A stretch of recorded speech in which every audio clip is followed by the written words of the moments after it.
That happened this year. The Pure Land College with others also helped to arrange a beautiful float to be part of that amongst all the other floats that went there, all the other groups that were part of that. And to be part of that parade was quite fantastic, because you could see this diversity of the garden of the community. Different groups of all kinds of backgrounds, different cultural backgrounds, different activity backgrounds, and groups like those who are disabled physically or intellectually, who had floats very close to the Peace and Harmony float. But I guess what was really great, my wife, who's also a Christian priest, was involved in this, and she dressed up in her own regalia.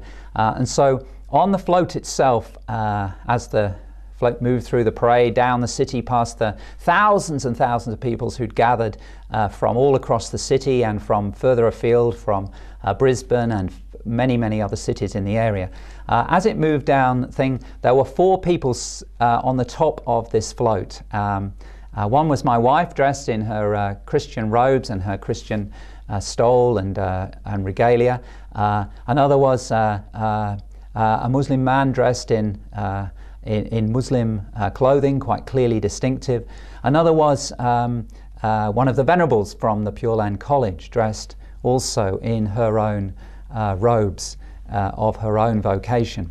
And then there was a young man who was one of the young Aboriginal men, and he was painted up in a traditional manner.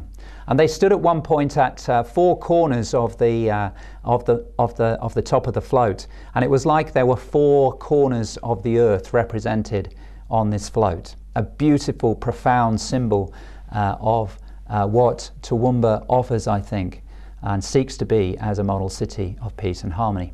But of course, they weren't the only ones there. They were just representatives of those communities, because alongside, and I was able to walk as part of that as well, there were members of many different faiths walking along, walking together and enjoying the music, the beauty of the day, and the crowds around us. What a powerful and beautiful witness and expression of what our intent as a movement for peace and harmony is here in Toowoomba.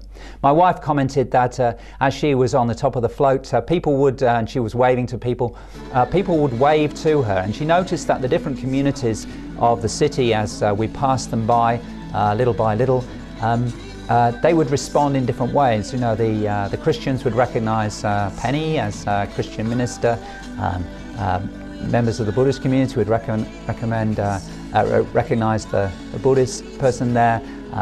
Members of the Aboriginal community would recognise the young man from the Aboriginal community, and so on, and the others who are walking alongside as well. So each section of the community was, as it were, drawn into that, whereas the other floats were all very important, but they were all separate. We were together as one, drawing all those different sections together and encouraging them, so that when people celebrated the coming of the Peace and Harmony float, they were celebrating not just the Peace and Harmony float, or their particular bit in it, but all that connected with the whole of that humanity represented in that space. So for me, that's a beautiful picture, because it's also a picture of something on the move. This isn't just like a static place, but a group of people who are moving together. And no doubt we'll have our moments of when we think we've lost the way a little bit, or when the rain comes down, or whatever else happens on our journey. But at the heart of it, we will be together, drawn together, and moving together. That's part of our vision, I think, for a community that is truly grounded in the love and spirit that lies in and beyond us all, the spirit of love and joy, peace and harmony. Thank you so much for spending the time to listen to me. I hope that your conference continues, our conference continues to inspire and strengthen you, and that those who've come from Toowoomba, I'm fortunately unable to join you today because we have some major celebrations in our church, and my wife and colleague is away. But my heart and prayers are with you at this time, and I look forward to hearing the fruits of this conference as they come to strengthen us here in Toowoomba. May God strengthen you and walk with you in all that you do this day and always. Amen.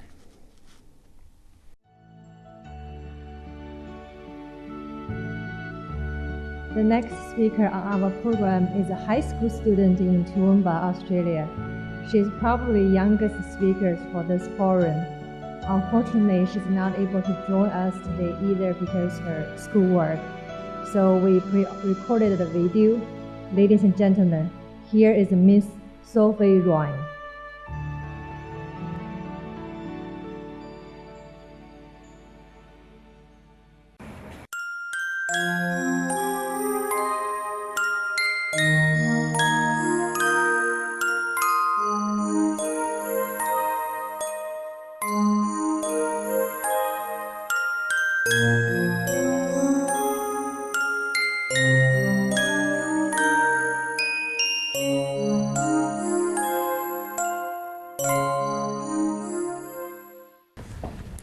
As you have just heard, my name is Sophie Ryan, and I am currently a Year 11 student at St Ursula's College here in Toowoomba. I have been asked here today to speak about religious cooperation and harmony from a youth perspective. When I sat down to write this presentation, I had to ask myself, what is religious cooperation and harmony? And what on earth do you, a 17-year-old school student, know about it? I decided that the best way to go about finding my opinion on this topic was to pinpoint what I do know about it. I asked myself to think about the role of religion in my life and what I have seen of it in other people's lives. I was born in Brisbane, and for the first part of my life, I grew up and was raised in Brisbane. As the capital of Queensland, Brisbane is home to people of all different sorts of nationalities, cultures, and religions. But for me, I might as well have been raised on Mars for all I knew about the diversity of this city. Because it didn't have anything to do with me and my Barbie dolls, I thought the girl in my Year 1 class was a vegetarian and didn't eat meat because she thought it tasted funny, not because she was a Buddhist.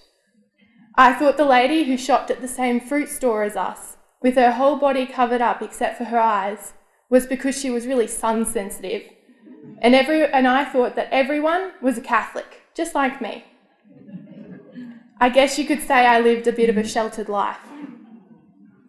When I was 7 years old, my family relocated to a cattle property just outside the small country town of Glen Innes in New South Wales.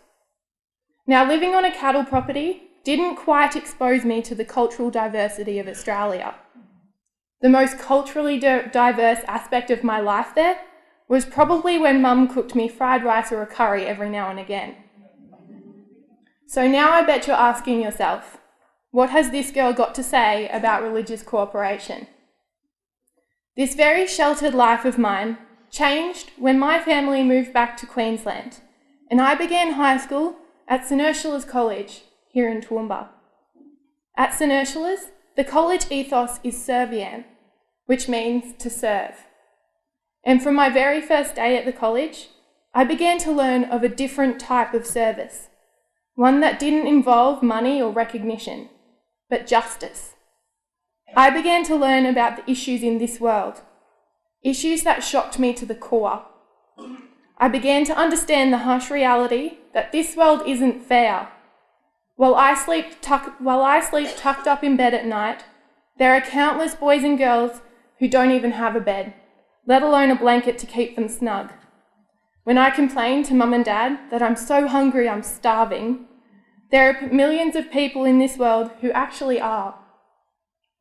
And as I began to grasp this reality, I discovered a part of myself that could not just understand it, a part of me that completely refused to accept that this is how things are and how they will remain. And so I began to question it. I began to question why I stand here with an education, clothes on my back, and the knowledge that I will eat tonight, while so many would not dare to dream of such fortune. What did I do to be so lucky? As I began to ask more and more questions about why things are, I grew closer and closer to my great-uncle, who has lived in India since before I was born. Uncle Paul, a Jesuit priest based in Patna, the capital of Bihar Sharif, quickly became my go-to guy. When I had a question or a problem, I'd shoot Uncle Paul an email. However, it still came as a huge surprise when last year my grandma asked if I'd like to be her travelling companion to visit Uncle Paul in India. And so it was in late November that I went on my very first overseas trip and ventured into a place where English was not the spoken language. Patna is home to over 5.5 million people, with an average of 1,802 people to every square kilometre. It was here that I stayed with Uncle Paul and his fellow Jesuits for 10 days. It was here that for the first time in my life, I was stripped of the materialistic Aussie life to experience a new perspective of this world. From living with a group of men whose most valuable possessions were their vows of poverty, to speaking to Carmelite sisters through iron bars because their faith did not permit them to interact with the world outside. I was blessed with a handful of experiences I never expected to have. Being so wholly immersed in this strict, harsh lifestyle, completely deprived of the indulgences I'd grown up with. It was like I'd been living with a pair of sunglasses on, and now I was taking them off for the first time. In taking off these glasses of mine, I could see that I'd lived my entire life under a complete false understanding. Despite our best intentions, we do believe that happiness comes through having lots of stuff. The best electronics, the most money, the most lavish food. But without these glasses on, it dawned on me that rich is not a word that should be associated with money, but with people and with faith. Here I was, living without a phone, without a computer, without hot water, and it felt like Christmas. I was surrounded by people who had nothing, yet they were more hospitable than any wealthy upper-class person I'd ever met. These people did not rush about constantly thinking of something else, yet never appreciating where they were. When they spoke to you, they were with you, 100%.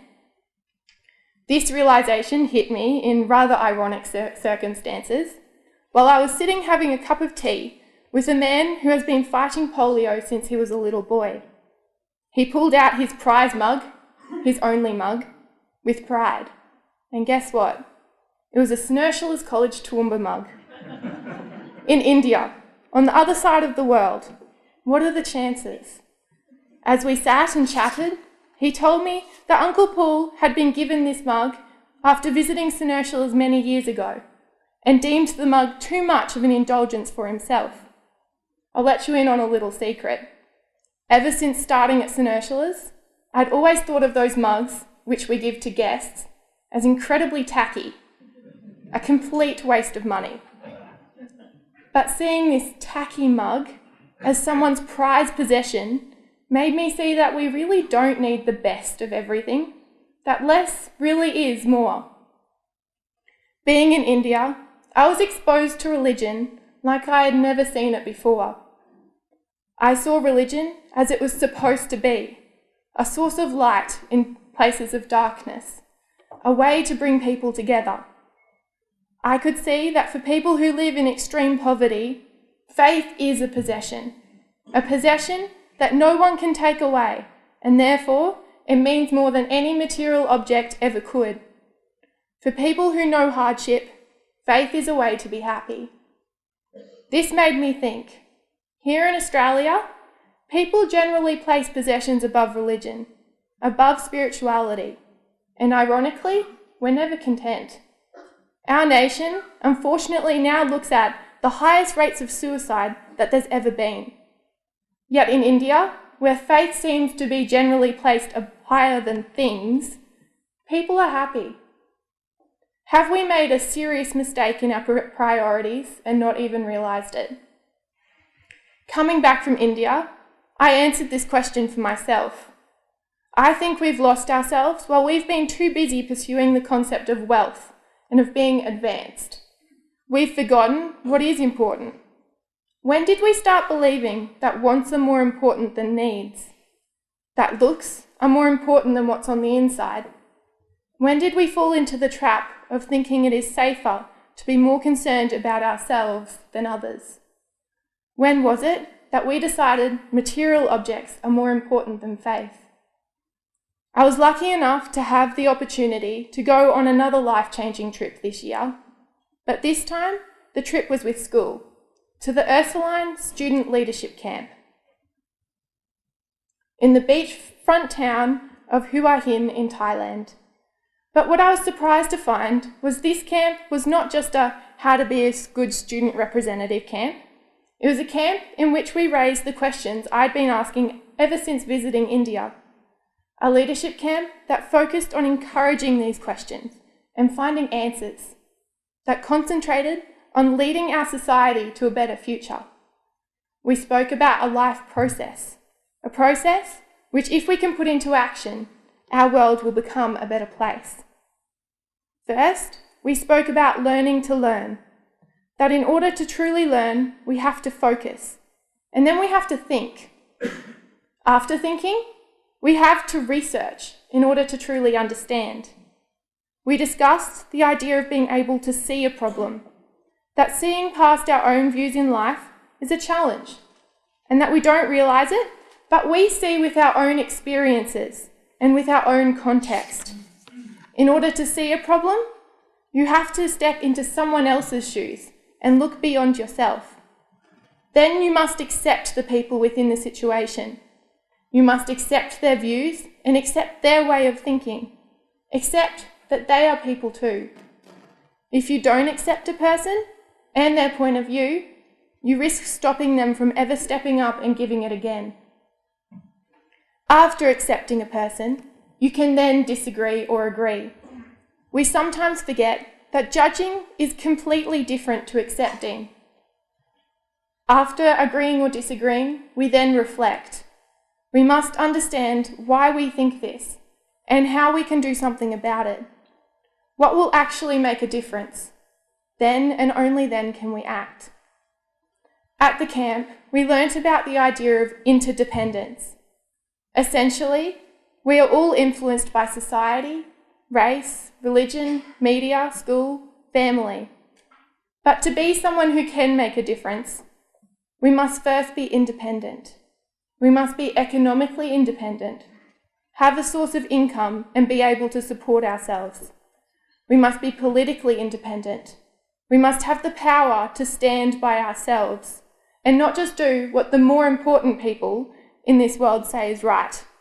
For me and for other youth, this means challenging the views of older generations and refusing to accept things just because more experienced people have said that it is right.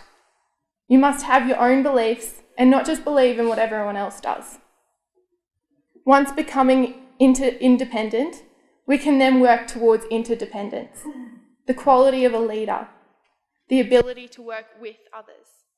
In order to make a change in this world, we must be interdependent. One of the highlights of this camp, for me, was the morning we were woken up and told, it's time to put the process to work. We were divided into groups and given a destination. For some, this destination was the fisherman's village. For others, it was the railway station or the markets, but for me, it was the beach. Then we were given a list of challenges. Our first task was to see our surroundings and see the people. For me, I saw a beach crawling with wealthy tourists enjoying getting a tan. Meanwhile, the local Thai people steadily ticked away at their lives. For some, this was convincing tourists that their beach chairs were the best, even if they were rough and rotting. For others, it was trying to sell things to these tourists, who ignored them. Our second task was to speak to these people, to understand and to listen to their stories. We quickly learned that despite having jobs that us tourists label as pointless and as sad, like in India, these people were happy to have what they had, to be where they were. Even if they had to walk miles to get to work, they were happy so long as they could feed their children. Next, we were asked to do an act of service. For my group, our act of service stemmed from seeing a lady walking up and down the blistering hot beach trying to sell ice creams to the tourists from her old esky. After speaking to her, we learnt that this was her livelihood. All day, every day, she would walk up and down the beach and hope to sell just a few ice creams from her old esky. On a good day, she could hope to sell maybe 5 ice creams. From this, she could hope to make maybe 100 baht, just over $3 Australian. We saw the fatigue on her face and we wondered what on earth we could possibly do to make her day just a little bit better. We thought of the tourists who were lying in the shade of the beach umbrellas sipping at their iced drinks. And we asked this lady, could we sell her ice creams for her? Just for an hour or so, while she sat down and relaxed. The obvious response was no. After all, the half-melted ice creams kept safe in her tiny esky were her entire livelihood. But despite this, she said yes. Despite the chance that we would cheat her, she trusted us. I couldn't believe it. And so we took her place. We trolled up and down the scorching hot beach, asking every tourist we could find if they would like an ice cream. Over and over again, the answer was a blunt no. Over and over again, they walked straight past us, completely ignoring everything we could offer. As we ignored our blistering feet and sunburnt faces, all we had to show was a crushing silence. A silence that this woman endured every single day of her life. I'd seen the way tourists treat people who try to sell things in India. I'd done it myself. I'd been told to do it. But you know what? It hurts. It hurts to be the person who's being ignored. But you know what makes the situation worse? This problem could easily be solved by simply acknowledging the person, by just a simple no thank you, by cooperating. Our final task was to somehow make money. Seeing how we had completely failed at making money by selling things, we decided to take a different approach to the task. We brainstormed our ideas and we realised what our biggest strength was: our diversity. Within our group, we had girls from Toowoomba and from Sydney, from Australia, but we also had girls from all different places in Thailand and from all across Indonesia. With this diversity, we had a source of talent that beat any ice cream: our cultures. And so we drew on our cultures and sang to the tourists who were on the beach. We sang our national anthems, we sang songs of hope, and for us Aussies, we sang Home Among the Gum Trees. Alone, we would have just been Aussies or Thai girls singing, but together, we were a group of passionate women, all united in that little Servian badge worn above our hearts. And we made money. While it was probably not our tone-deaf Aussie voices that won over the crowds, our sense of unity and of friendship did. Through drawing on our differences, we were able to create something beautiful. This made me think, our world is constantly focusing on differences as a bad thing. Difference is belittled in our society, and sometimes even shunned. But at the end of the day, it is this difference that gives us the opportunity to create something beautiful. Besides, I don't think there is such a thing as complete difference. Look at us. We are all human, all part of this group we call humanity. Yet we insist on dividing this group into smaller ones: the poor, the lonely, the rich, the popular. Yes, difference brings with it uniqueness and individuality, but we must draw on our similarities before our differences. Like our Servian badge, connecting us all at the camp, there is a thread that connects us all. Without this thread, there is no point in harnessing our differences because no one can see the differences. With us all here today, our thread is our spirituality, our beliefs, our passions. Within our various religions, we all believe in something bigger than ourselves, in some form of transcendence. Yes, within these beliefs are differences that do separate us, but we forget that with these differences, we have the opportunity to create something beautiful. Another way that I like to think of the role religion plays in our lives, in our world, is that our world is essentially just like a piece of cloth, a piece of fabric that is made up of hundreds of threads. Many of the threads are hidden from the naked eye, but are nevertheless essential to the makeup of the cloth.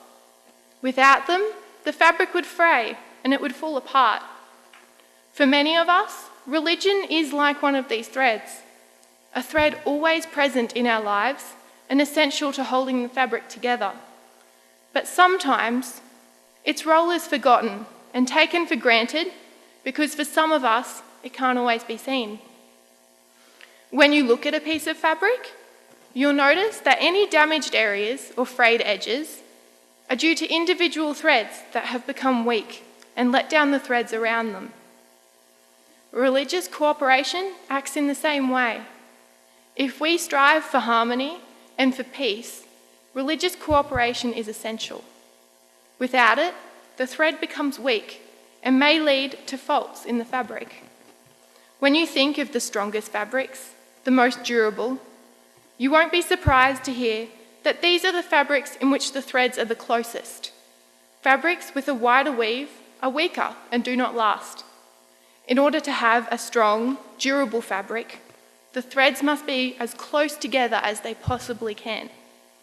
In order to achieve a world of justice and of harmony, we must bring the people within it as close together as we possibly can. But how? What is the one characteristic that each and every human being on this earth has in common? Our beliefs, our religions. And so, how is it that we can work towards a future of justice and equality? Through religious cooperation, by finding that we have this in common and using our differences to make beauty in this world, to create harmony. Thank you.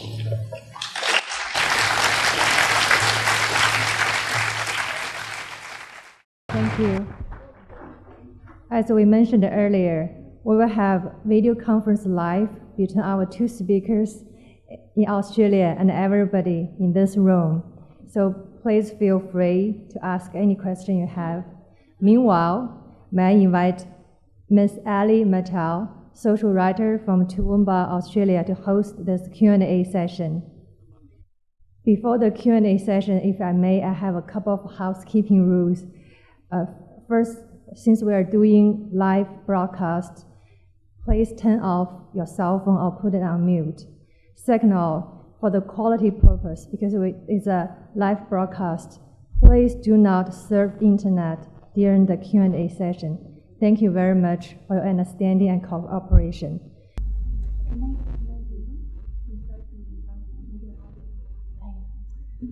Sophie and Jonathan, can you hear me?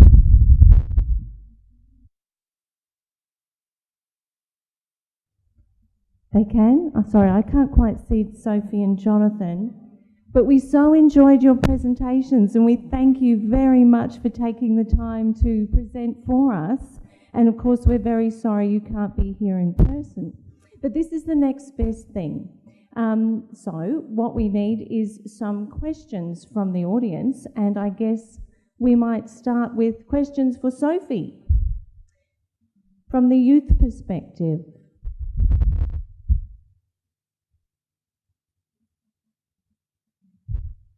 Perhaps I have a question for Sophie. Actually, it's one that was asked of me this morning, and I don't think I did a terribly good job of answering it.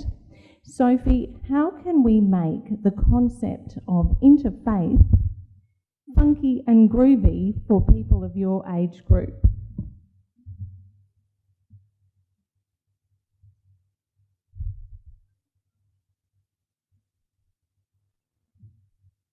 I don't think she can hear. Sorry, there is a little time difference, everyone. That's what's happening here.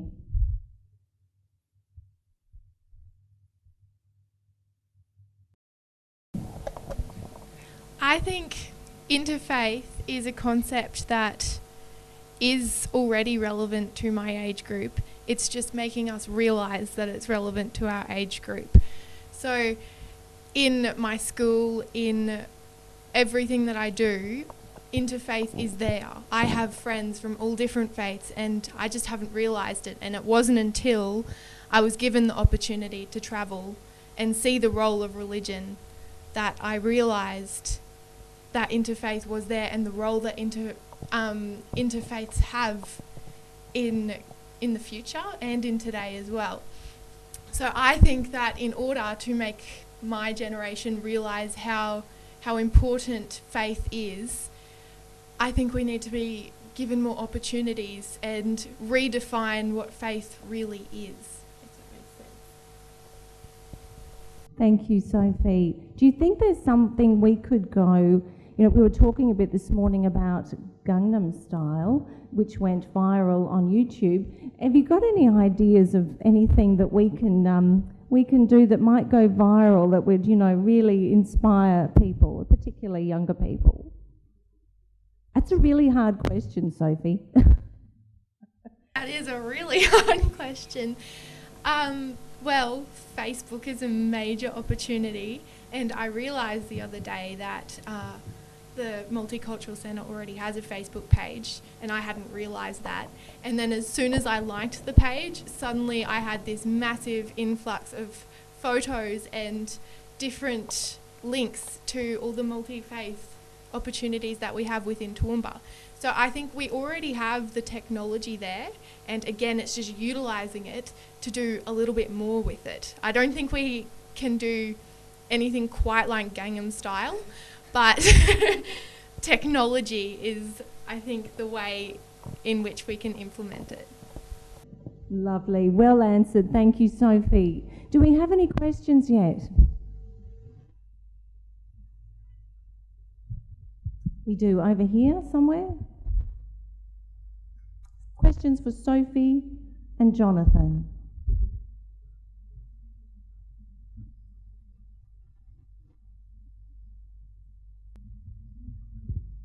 This is for Jonathan. Mm-hmm. Now, Jonathan, you are a Christian priest. How do you get the opportunities to mix with the other religious groups to inculcate what you have been telling us, especially in terms of peace and harmony, etc., in terms of understanding one's other faiths? How do you, in your city or in your area, how do you do this? I'm a little inquisitive to know. Thank you.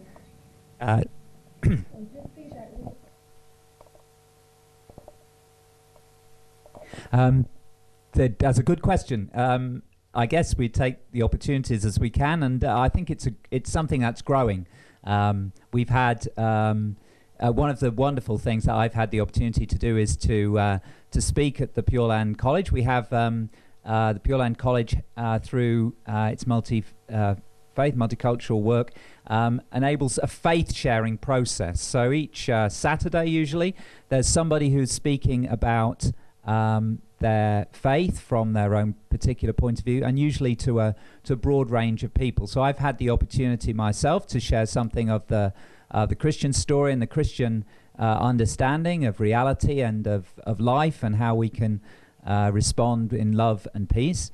And then there are other opportunities in our city through the media in general, but sometimes we have opportunities, some Christian ministers to write in newspapers, so we can say something about that, but also through the university has been an important element, I think, in the life of Toowoomba, the University of Southern Queensland, and working with other bodies in the Multi-Faith Centre at Griffith University in Queensland is a really leading player, I think, in Australia in helping people of different backgrounds to share their faith with one another. But increasingly, I think it's also in just some practical ways of doing things. And two examples I'll give you. I was only here I've been in Toowoomba nearly 2 years, and when I first arrived, there was a Christmas dinner for the homeless and for those who are struggling in my church hall. And I went along, and their singing were a group of Baha'i young people. And out of that, we were able to have a conversation and sharing what was important to us from a Christian point of view about Christmas, what was important from the Baha'is and so on, in the context of actually serving and trying to share with others. So I think that's one of the great opportunities, is when we're working together with others, then we start to say, well, why are we involved in this? Or what is it that we as Christians can bring to serving others? Or what is it that the Baha'is have to understand about the equality of men and women, for instance? What is the Muslim faith to offer in terms of justice, and those things that actually can help to build us up. So it's when we're working together for a task, I think, is really important. And then the other thing I would just offer as an example is meeting the needs of new peoples who come into our city. One of the great things in Toowoomba has been the way in which we have had successive groups of refugees come, some from terrible circumstances in places like Sudan. And in Toowoomba there is a very active refugee network. And I think it's through those circumstances, and some of the Sudanese are Anglicans, active Christians, many of them. Others come from other backgrounds and have other faiths. And so there's an opportunity there for us to try and share our experiences and our understandings of faith, grounded in the life and the challenges and experiences we've had. So yes, there are a lot of different opportunities, but probably they're some of the ones that we use in Toowoomba at the moment.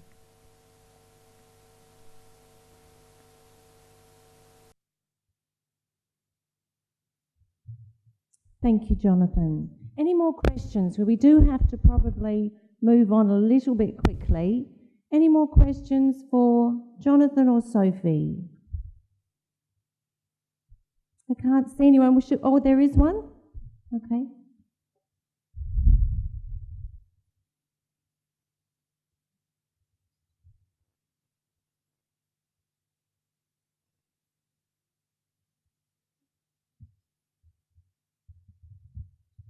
My question is to Jonathan, because when I listen to him, I feel he has a wider understanding of all religions. My question is, actually, when we go into deeper level of the religions, or many religions, they maintain theoretically sort of exclusivity. So I think this is a sort of barrier to mix with other religions and to welcome people from other faiths, because this is inherent issue in many religious traditions. How can we encounter this type of theoretical difficulties which we can find in religion itself?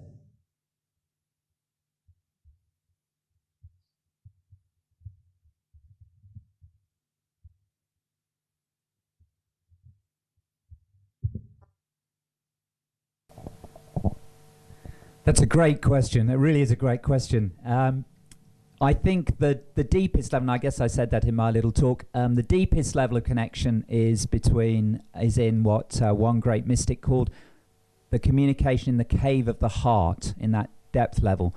And sometimes I agree, I think some of our theory and our philosophy and what we call in the Christian church our doctrine and our creeds can sometimes seem to get in the way when they're misused, when they are seen not as it were, pathways or pointers to the way to peace and justice and love and the true reality, but when they become something that almost claims to be those things in themselves.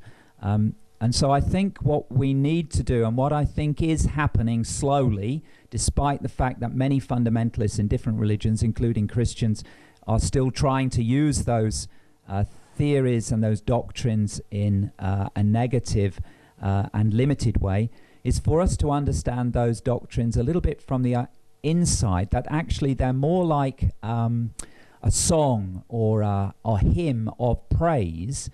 Just as a bird sings its song, so a Christian sings the song that is bursting within themselves, and that's what we express in our doctrines and in our creeds, out of the experience that we have. So when we say Jesus is Lord, what we're saying is that the experience of meeting Jesus is something which is so fantastic we want to sing and we want to share that with others, not as something I think that we want to beat others around the head with. It's interesting to me, and I have a little book that I'm hoping to share with some of our friends here in Toowoomba, and not least with the Venerables at the Pure Land College, which is a little book which was written by a Christian monk about the Christian creed, the Apostles' Creed, which is a very important theoretical statement of the Christian faith. And it was inspired by this man's encounter with the Dalai Lama. And they found so much in common. And the Dalai Lama said, it's such a shame that when we come to some of the doctrines, like the doctrine of creation, which obviously is something that Buddhists hold in a different way from Christians, that we are separate. And so this monk was inspired to write reflection and understanding of the creed, which was done in a universal manner, to try to show that what this creed, this statement of doctrine was a song to share the glory and love and peace that Christians found and find in Jesus Christ, in a way that could be made accessible to others. So my hope is, and I've talked with the Venerable Wu Chin here in Toowoomba, and with one or two others, is that we might together look at some of our texts, some of the Buddhist sutras, an element of those, and perhaps to share some verses together or other sayings from other traditions, and to ask one another how we respond to those things. Because sometimes it is that these things don't have to be dividing things. They can actually be things that enlarge our understanding. So it's those two things I think perhaps will help. One is to understand those as more songs, so we get inside the experience. We allow one another to say how we feel about those things, and don't immediately interpret them for other people in ways which may be difficult.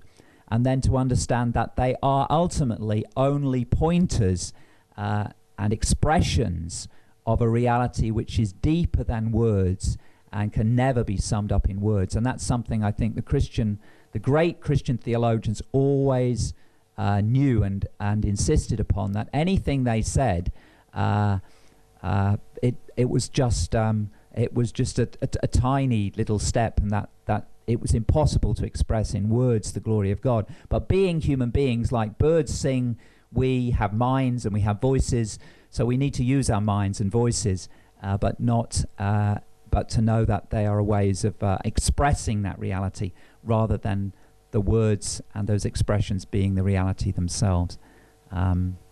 So it'll be a good journey for us. A great question. I hope you'll continue to ponder that. But that's my response for the now, I think. Thank you, Jonathan. We've got time only for one more very quick question. There is one over here. Thank you. My question is to Sophie. For Sophie, lovely. Sophie, I really appreciate your presentation, and it was very enlightening. You represent the future generation, and my question to you is, what do you think of the present school curriculum?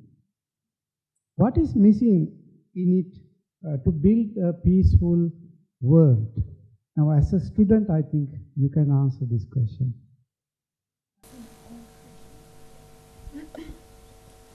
I think in my past, in my education so far, what has been missing for me is more of an education on all the religions, not just my religion.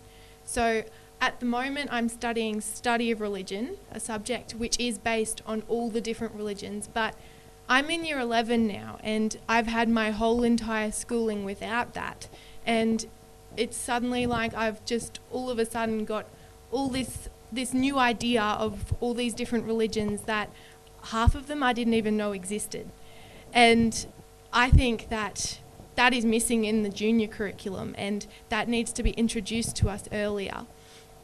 So the study of different religions, that's what I would like to see in the curriculum for earlier on, because I think a lot of people don't think that we're ready to learn about different religions until we're older, and I had the choice to study this subject, so a lot of people still don't study this subject, and I think it should be introduced early on, because with it comes exposure, and it also gives us the opportunity to learn the role of religion and the opportunities that come with religion that I didn't get to experience until this year.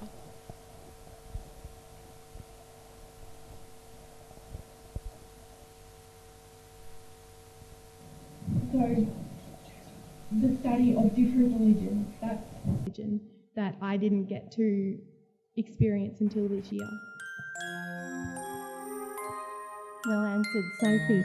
And I think we might leave it there. And thank you, Sophie and Jonathan, very much for joining us this evening. It is over there. We should let you get back to dinner, and Sophie, obviously, to homework. And thank you, everyone. A round of applause, please, for Sophie and Jonathan.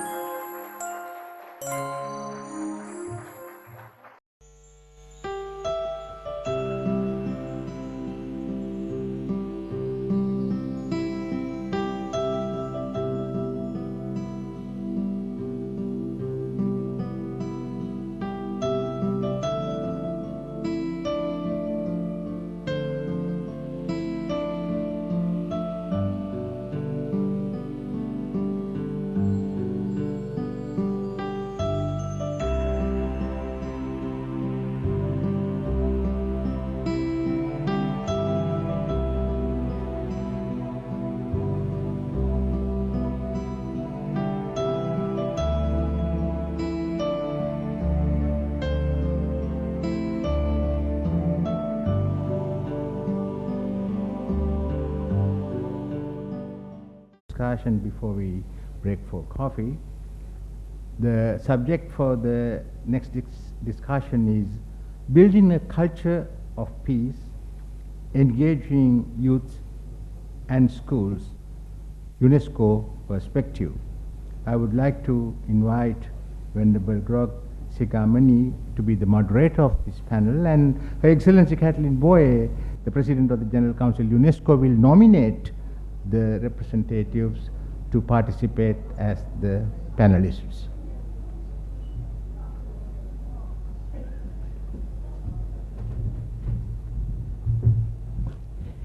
Good afternoon, ladies and gentlemen, dear friends.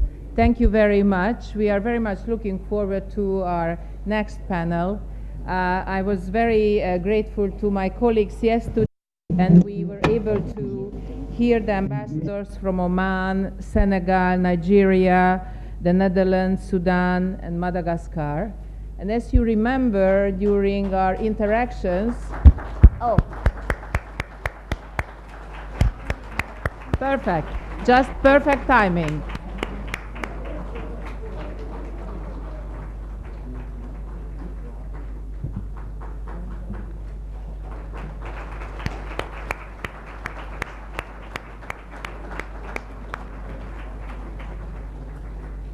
Perfect timing, Master Chinkung.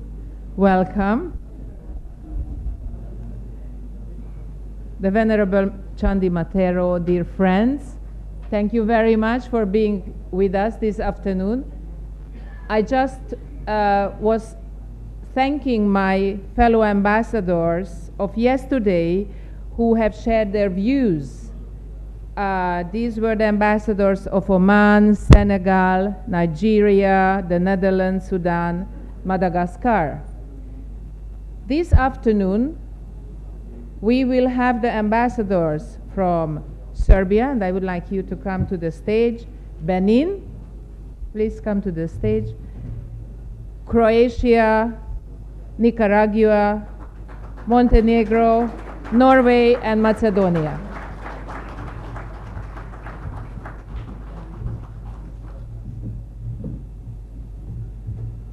Yesterday was an occasion of learning for all of us.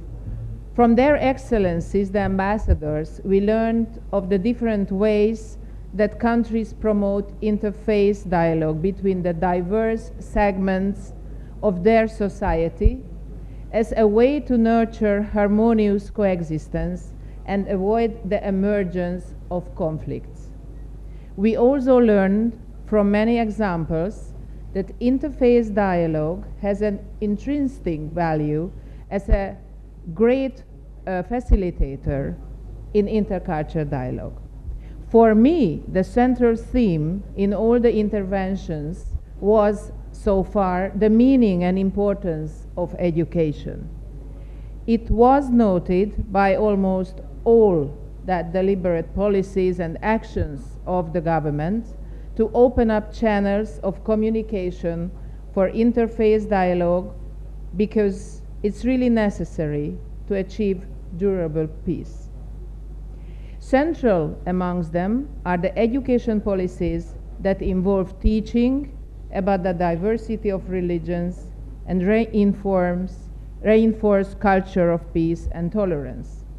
So, ladies and gentlemen, now we are continuing the sharing of the experiences and the different examples from different parts of the world. So first, I would like to ask my dear friend, the Ambassador of Serbia, to share her views with you. Thank you.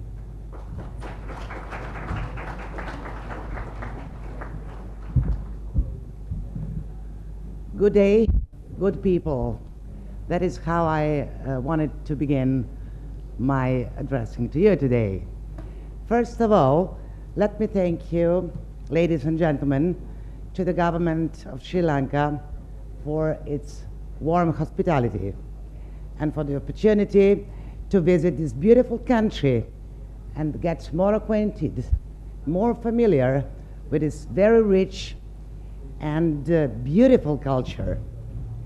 Secondly, I would like to thank to our dear colleague, Ambassador Katalin Bogai, for inviting all of us, her colleagues, to take part in this very important and very interesting conference. The last but not the least, I'm really honored to be again in your company, Venerable Ambassador Chin, and to share with you enthusiasm about this very important and very significant conference. I'm addressing to you today not only as the Serbian ambassador to UNESCO, and let me say a few words. Serbia is a small European country that used to be the part of former Yugoslavia, and Serbia is multi-ethnical and multicultural country and multi-confessional country, but with the predominance of the Orthodox Christians. But I'm addressing to you today also as a philosopher and university professor, lecturing communication theories, public opinion theories as well, and as a person who is professionally profoundly dedicated to the humanistic values of peace and dialogue. First of all, let me emphasize the fact that UNESCO is the UN agency for education, culture, science, and communication.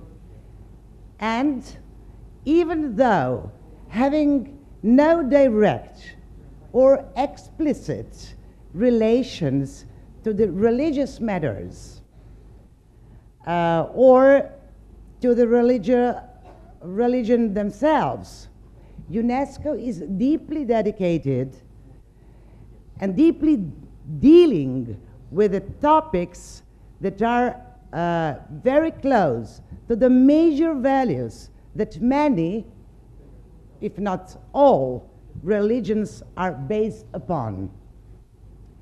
For example, peaceful cooperation and creating better environment for living together. It seems that the most important term that we are discussing is actually the category of difference, which is the cornerstone of modern humanism, the category that all descriptions and taxonomies are based upon. The question is how we should deal with differences and how should we act accordingly. The modern term of tolerance is one of the answers, but this term is very complex, and in the contemporary world, which is dramatically divided, dramatically polarized, the political correctness of tolerance sometimes only covers up the existing animosity, hostility, and hatred towards differences. In the political sense of the word, to be tolerant towards different others means nothing but accepting them as marginal, as inferior. Let me remind you, tolerance presumes the relation between two subjects, which means that one subject ought to be tolerant while the other should be tolerated.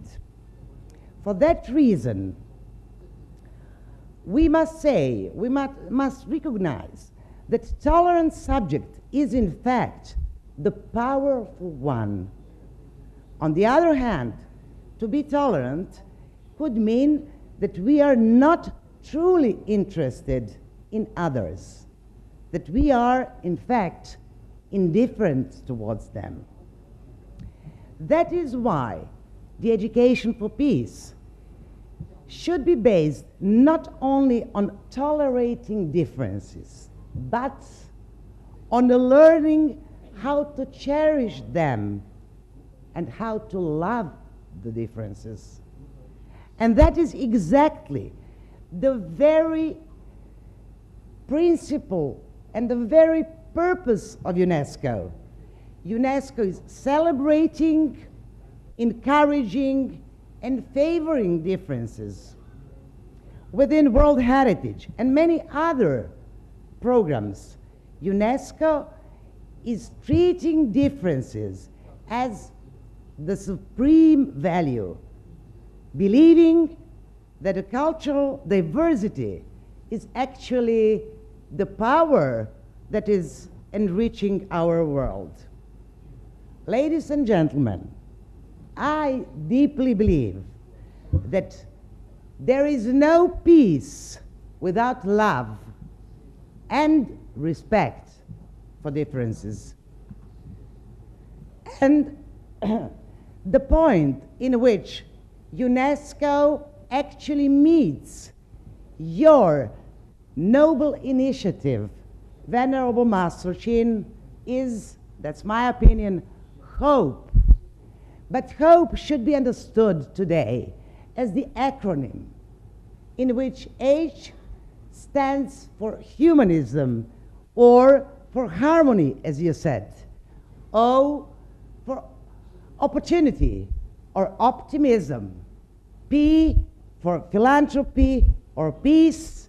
And E could stand for the enthusiasm in education. For all those reasons, I'm really glad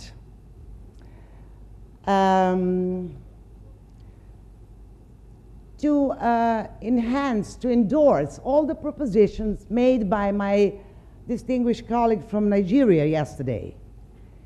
And I would like to thank you, Master Chin, for your important mission, hoping that all of us, UNESCO on one side and you on the other, will be able to achieve those noble goals. Thank you all.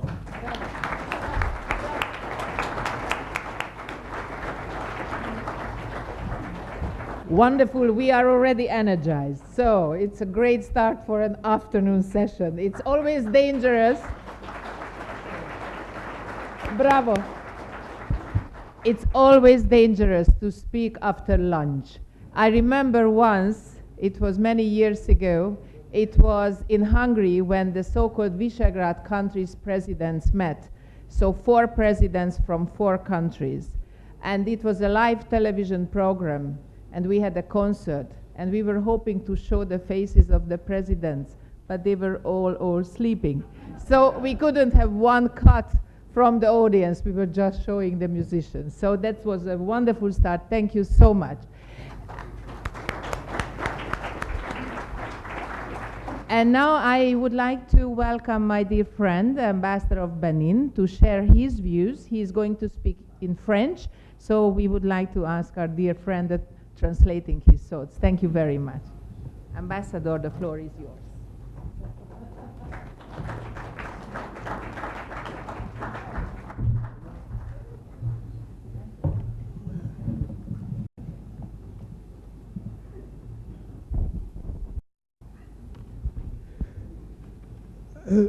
Merci, Madame, ma chère Présidente. Thank you, Madam President. Je voudrais, en bonne tradition africaine, d'abord saluer les plus anciens ici, ce qu'on appelle les vénérables vieillards dans notre tradition.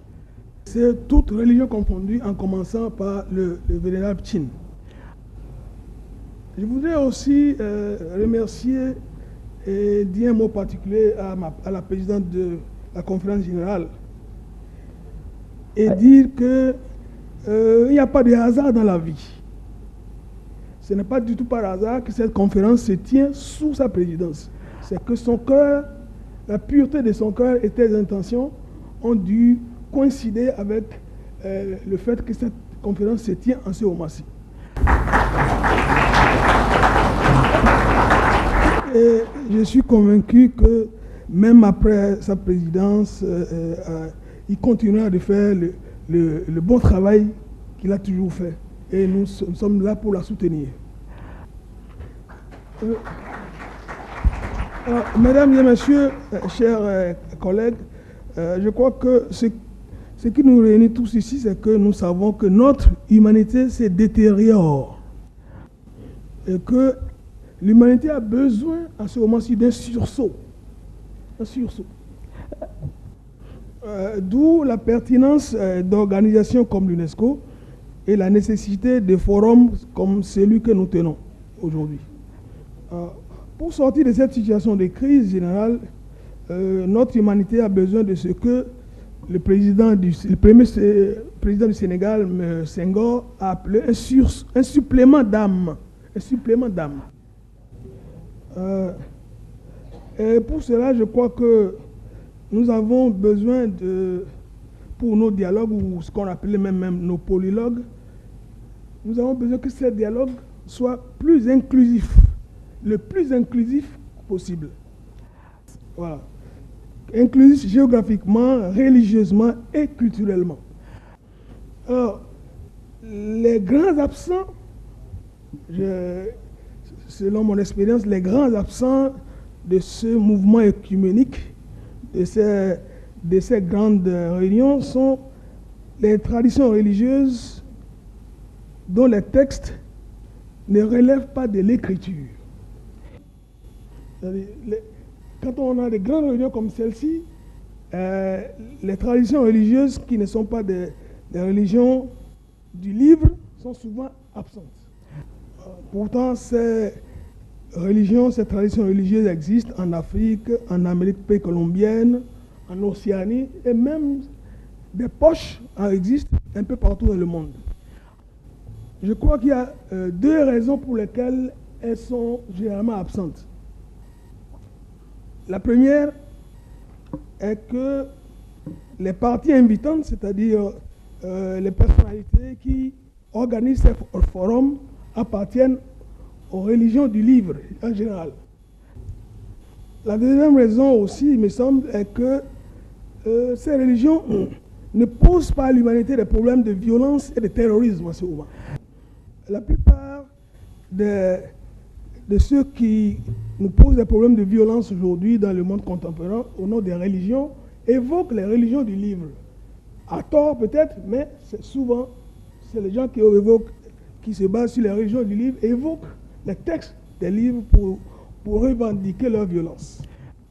Alors, c'est donc un peu au nom des religions qui ne sont pas du livre que je voudrais parler aujourd'hui pour être plus inclusif et évoquer à leur propos un problème qui nous est commun à tous, le problème de la traduction. Évidemment, le problème de la traduction est très important parce qu'il conditionne nos perceptions mutuelles et notre compréhension les uns des autres. Évidemment, je vais donner des exemples de ce que je connais le mieux en Afrique et en Afrique occidentale surtout. Alors, je voudrais d'abord dire quelques mots sur la présence des religions dites animistes en Afrique. Mes collègues africains, mes compatriotes qui ont parlé hier, ont traduit la nature de ces religions, mais ont aussi donné quelques statistiques. Alors, ces statistiques sont réelles, sont vraies, mais il faudrait qu'on sache que les statistiques sont une chose nouvelle en Afrique et qu'elles sont nécessaires, elles sont réelles, elles sont vraies, mais elles ne nous permettent pas d'appréhender tous les phénomènes religieux dans sa profondeur en Afrique. Parce qu'en général, les Africains ne se posent même pas la question de savoir de quelle religion je suis ou de quelle religion vous êtes. Ils vivent et perçoivent les autres et les laissent vivre de leur religion. Donc ils ne se posent même pas le problème de savoir qui est plus nombreux que qui. Un sociologue à qui on demandait, pour le cas de mon pays, le Bénin, quelles sont les religions, quelles sont les statistiques, a dit la chose suivante: il y a 49% de chrétiens, 51% de musulmans et 100% d'animistes. Évidemment, cela défie les mathématiques, mais c'est la réalité sociologique et religieuse que nous vivons, parce que même les chrétiens, même les musulmans sont un peu le fond d'animisme en eux, dans leur pratique, dans leur tolérance, dans leur vécu quotidien avec les autres religions. C'est ce qui explique que les conflits religieux sont relativement récents en Afrique. Et qu'il faut trouver leur cause ailleurs, leur cause profonde ailleurs que vraiment dans la religion. Cela explique aussi que lorsque les Africains, ces mêmes Africains se sont trouvés avec l'esclavage au-delà de l'Atlantique, ils ont pu créer des religions syncrétiques et vivre en harmonie avec leurs maîtres d'esclaves qui étaient chrétiens. Alors, je voudrais maintenant donner quelques illustrations des problèmes de la traduction. Lorsque une religion de l'écriture, comme le christianisme ou l'islam, surtout le christianisme dans le cas que je vais donner, et une religion de tradition orale se rencontrent, comment est-ce que se fait la rencontre et quels sont les problèmes de traduction que posent ces deux religions, que se posent ces deux religions. Évidemment, mon modèle de communication, c'est la théorie. Je prends deux modèles, un africain et un européen. Celui africain, c'est celui un proverbe de chez moi qui dit: une mauvaise traduction est toujours source d'incompréhension et de conflit. C'est-à-dire, si vous voulez apprendre la langue du voisin, apprenez-le jusqu'au fond.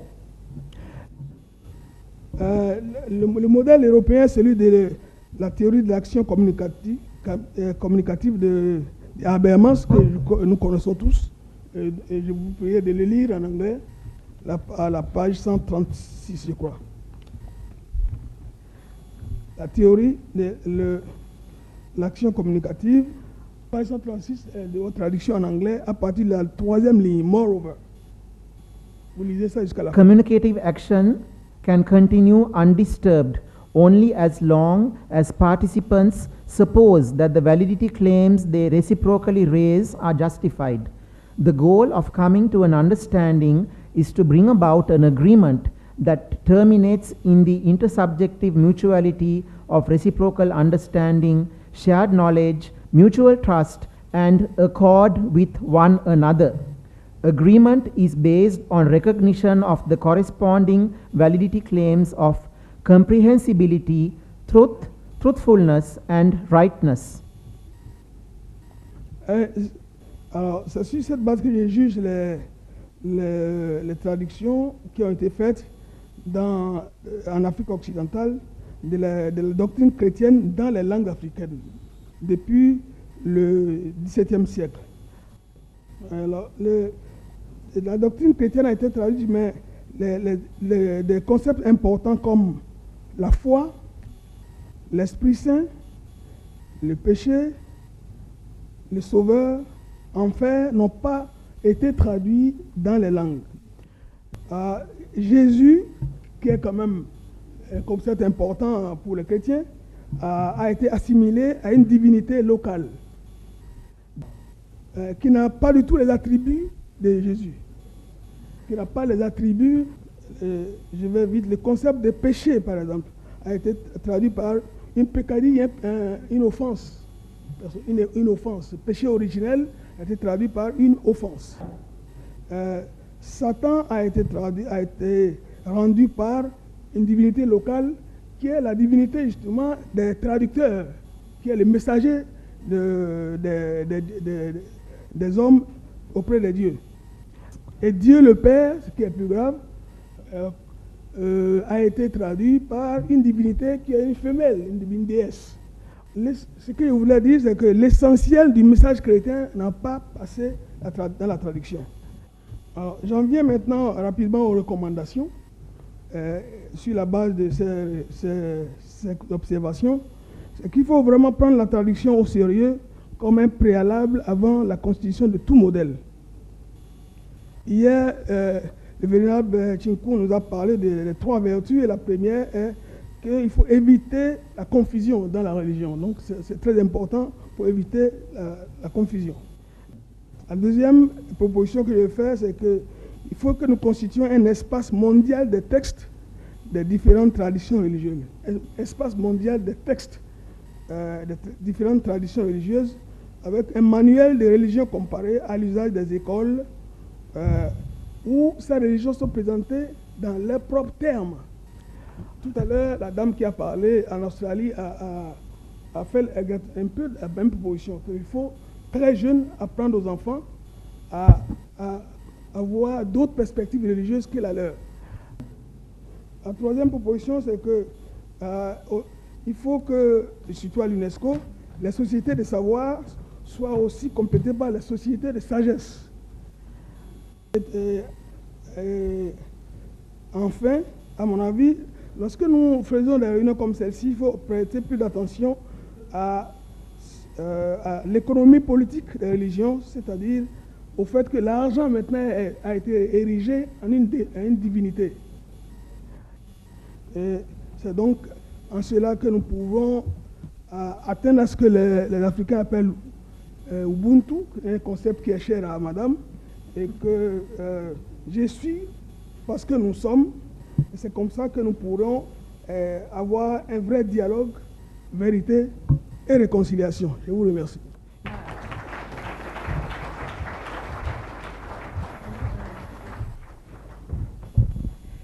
Thank you very much, Excellency. What an amazing dimension we got into it, and I hope we can continue this problematic of religions as well. I would like to ask my very dear friends to try to stick to the 5 minutes so that we could also have a discussion, because I was told by many of you yesterday that it would have been nice also to have a chance to discuss a little bit or our thoughts. So now I would like to ask the Ambassador of Montenegro to share her thoughts with us.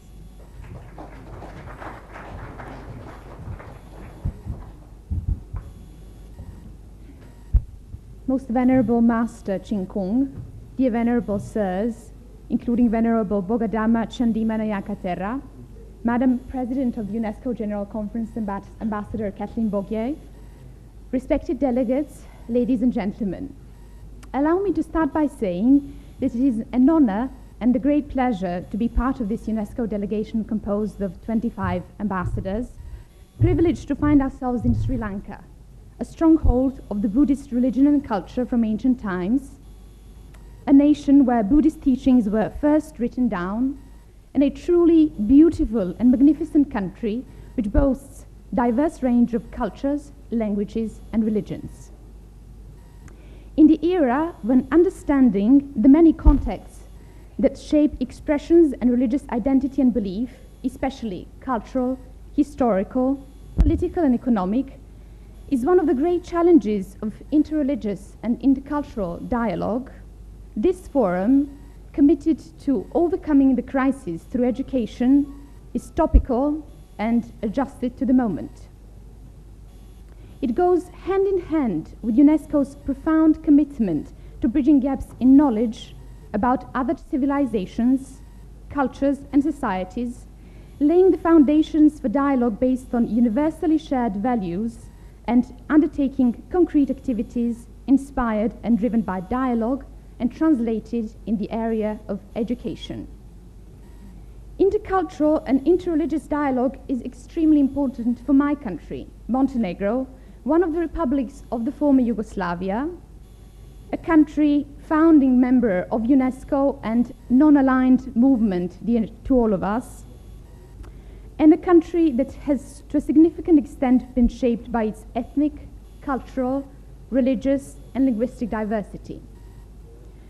With no majority nation, and I do emphasize, a country which is as complex as being composed by more than 50 nations, where the largest nation, Montenegrin, represents 45% of the population, Serbian, 29%, Bosniak and Muslim, 14%, 7% of Albanians, and 3% of Croats, Italians, and others. And even though Orthodox Christianity is dominant form of religion, being at 72%, we have sizable adherents of Islam at the level of 19%, and then Catholic Christianity at the level of 4%, and lesser extent of presence of Protestantism, Judaism, and Buddhism. Being on crossroads of civilizations ruled by Illyrians and Romans, by Venetians and Ottomans, and most recently embroiled in the meltdown of the former Yugoslavia, Montenegro wears its wounds as medals rather than the scars. Why do I say so? Because Montenegro is the only out of 6 republics of the former Yugoslavia that managed to escape this tragedy of the dissolution, the tragedy of wars and genocide in former Yugoslavia, without having a war on its territory and without shedding blood of any of its ethnicities, any of representative of its religions. In Montenegro, we do love saying that ethnic and religious diversity is our historic feature and never a source of problem. There is a bit of truth in that, but also there's a lot of false self-appeasement. Why?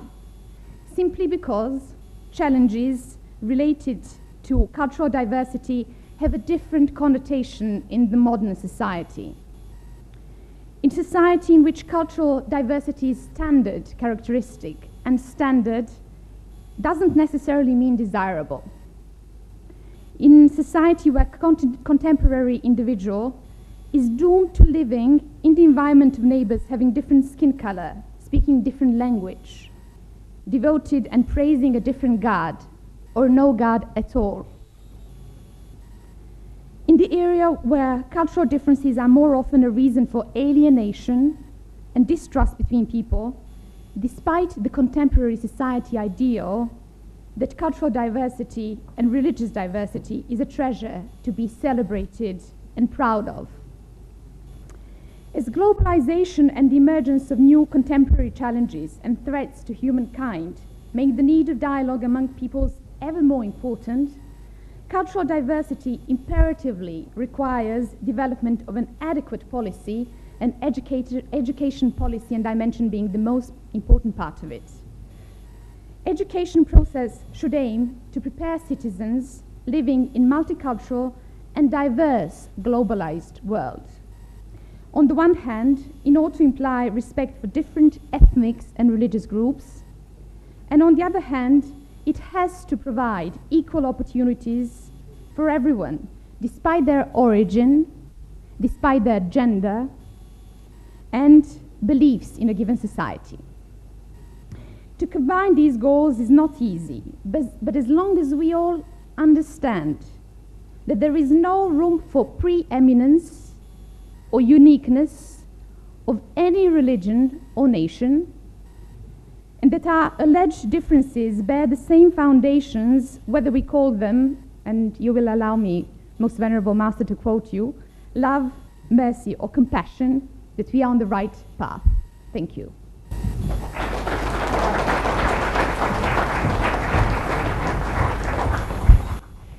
Thank you very much.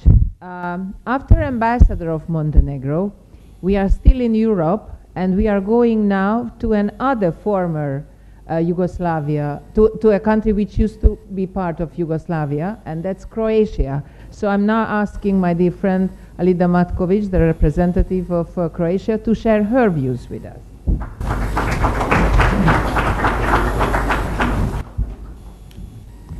Thank you very much. First of all, allow me to express my thanks for the ability to be here, to the organizers, because I'm able now to exchange experience with some very esteemed personalities here, Master, the Venerable Madam Bogai, and of course I would also like to express my gratitude to the government of Sri Lanka for having invited us here to encounter in a real intercultural dialogue by learning on the spot and profiting from your wonderful country. And allow me here to draw up some parallels between our two countries. Croatia might be somehow bigger in square kilometers, but in terms of their inhabitants, we are 5 times smaller. There is something in common which I have become very much aware. You have a lion on your flag, and we have 3 lions on our coat of arms. It was not until I came here that I started thinking the 3 lions are specifically an emblem of Dalmatia, which is a region of Croatia which is famous for the merchant. So being involved in the intercultural dialogue, I have started thinking that maybe deep down in the past there have some relationships, there have been established some relationships between the two countries. Religious-wise, we also have more or less, we have some common religions. The majority of people are Christians, and of course then the prevailing majority is Catholics, more than 80%. We are still waiting for the results of the latest census. Then would be the next religion is the Orthodox religion, but then the third would be the Muslims, and then Jewish, and then Roman Catholics, and so on. In our constitution, we are defined as a state of Croatian citizens, but also of 25 different national minorities, which is their name is stipulated in the constitution. Some of them, the 5 of them, come from the former Yugoslavia. Then the others are from the neighboring countries. Then there are Jewish, Romas, but then some very distant ones like the Russians, the Polish, and we are proud to have them in our constitution because they are seen as a richness. I would like to draw another parallel between Sri Lanka and Croatia. Both governments had to regain control of its own territory after violence. In Croatia, some of it was done by the armed forces, but there was the peaceful reintegration of the Croatian Danubian region, which was the eastern part of the country, which during the war years was living under the UN protectorate. When this news was announced in our country, it was a very big news. And I would say very few people believed that it would be a successful exercise. Of course, country officials appeared on TV, and then they had to explain what people thought it would be the most difficult things, like everybody thought it was impossible to reintegrate the police forces, because how on earth could it happen that somebody who was shooting at you, at one moment could make part of your own forces that are supposed to protect you. But thank God it did happen. It did happen because we didn't judge people, we judged only those who really committed crimes, and we enabled people to change their attitudes. There were some other questions which people thought that would maybe be difficult, but technical questions like how would we have to dial the international code to dial these cities. But very few people asked questions to our country officials about how education would be reintegrated. However, we do know that as education deals with identity, it is a very sensitive issue, and according not only to the Croatian experience but also to the UN officials talking to us later, it turned out to be really one of the most difficult issues for the reintegration. The main idea of the whole reintegration and of education was that we should preserve national identity, because it is when people become scared for their national identity, then conflict arises, and then after this is ensured, then we have to learn about other cultures in order to encounter intercultural dialogue. And with a lot of goodwill on both sides, with the help of the UN and some other international organizations, I can say now that it has been a successful exercise. There were some questions which were like more technical ones. Schools had to change the names into numbers, because very often people tend to name schools about their national heroes, and you know that in times of conflicts, national heroes are maybe a disputed issue. Then children were put in different shifts, which at the time was a solution, but now, thank God, we have changed that, because the time has passed and the majority of the wounds have healed. Then at that time we issued school certificates for the Serbian children in Cyrillic script and for some other. A lot of seminars on on tolerance and respect of the others were introduced, and we have to thank the UN and a lot of NGOs, international NGOs, which came to our country and carried these out.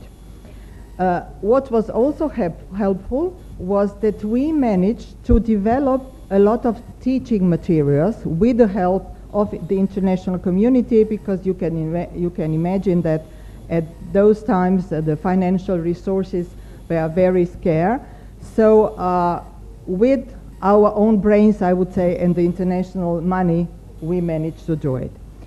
Which was a really difficult issue was the teaching of recent history, and we agreed that teaching in this particular region would be banned for 5 years, because we all know that how our attitudes and knowledge change after a certain period of time, and this is not relevant only for conflicts, but it is relevant otherwise in the world.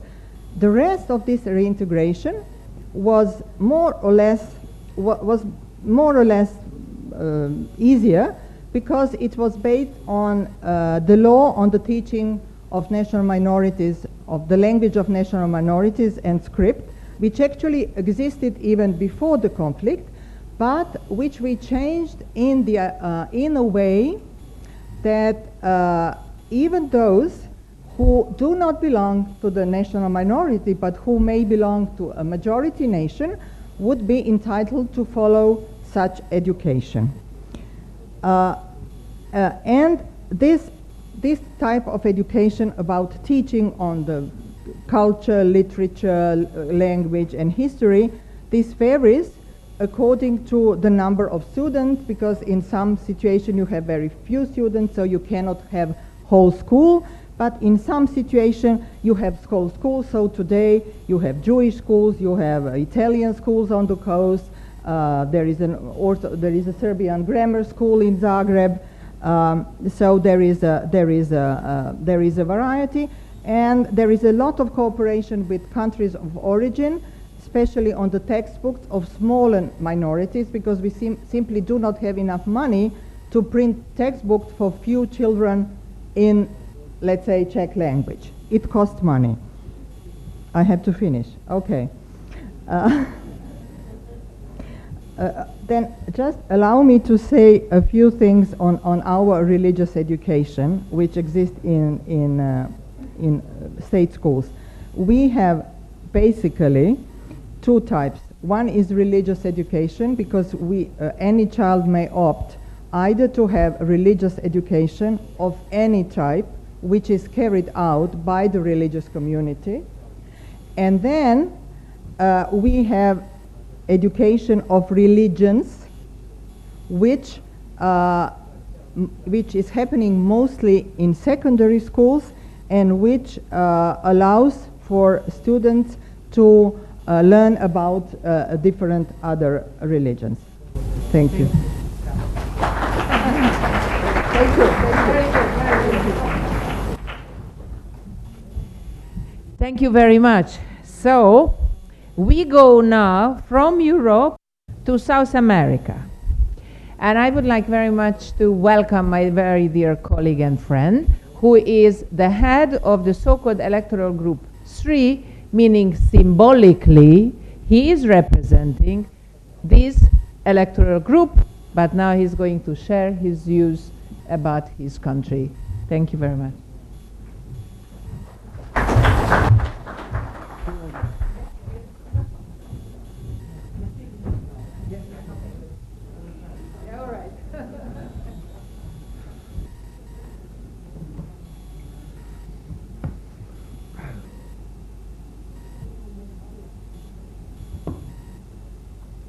Oops. Sorry, I have a technical problem.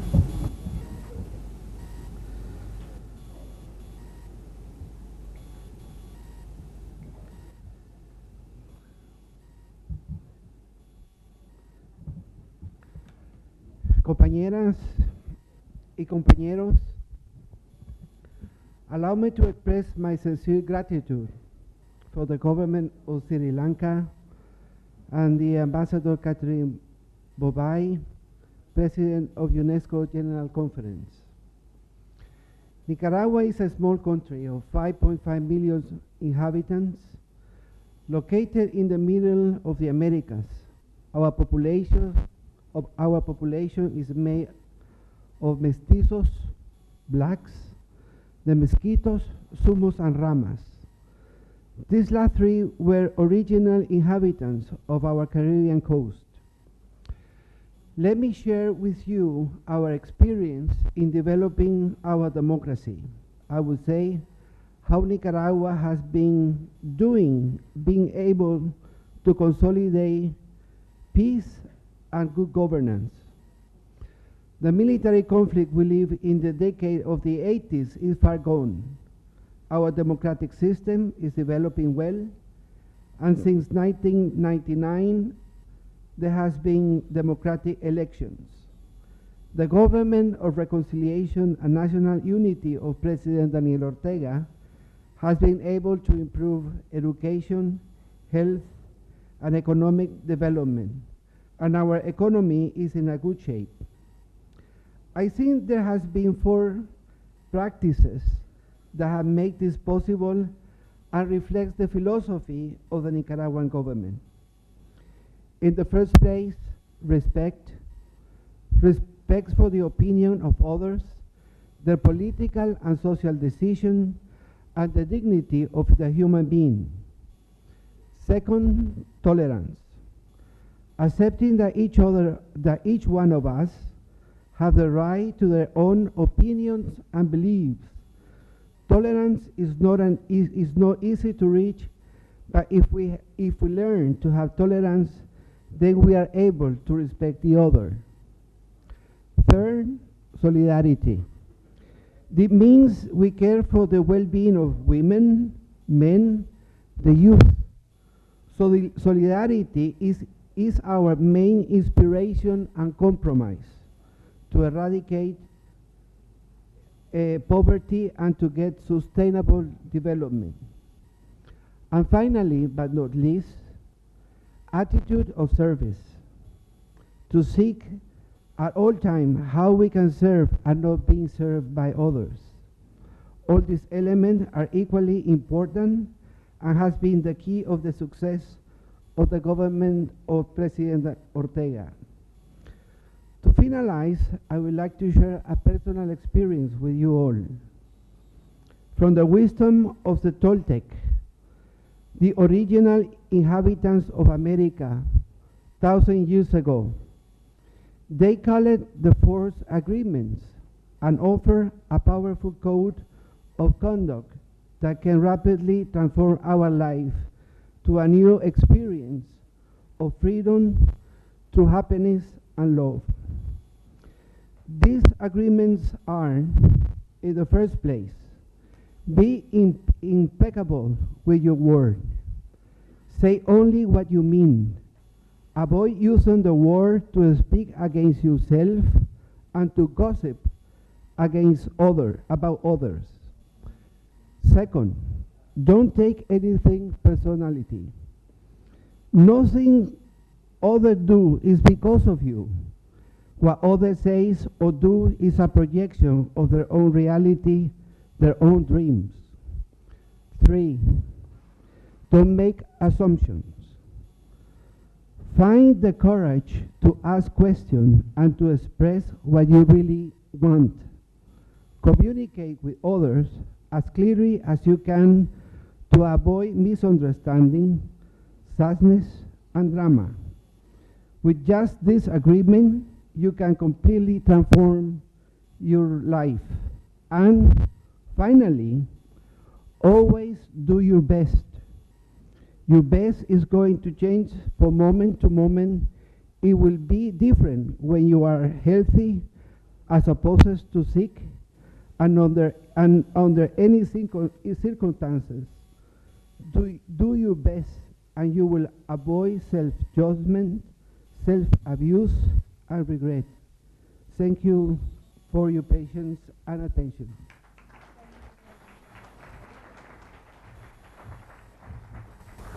Thank you very much.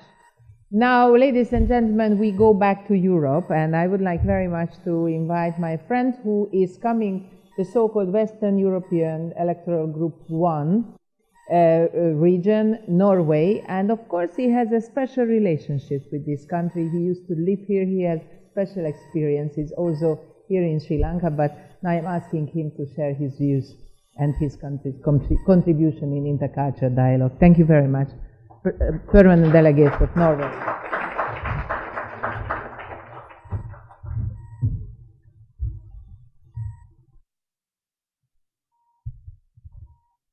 Ayubowan, Vanekam, Venerable Master Chinkom, Venerable members of the Buddhist Sangha, religious leaders, ambassadors, and dear friends.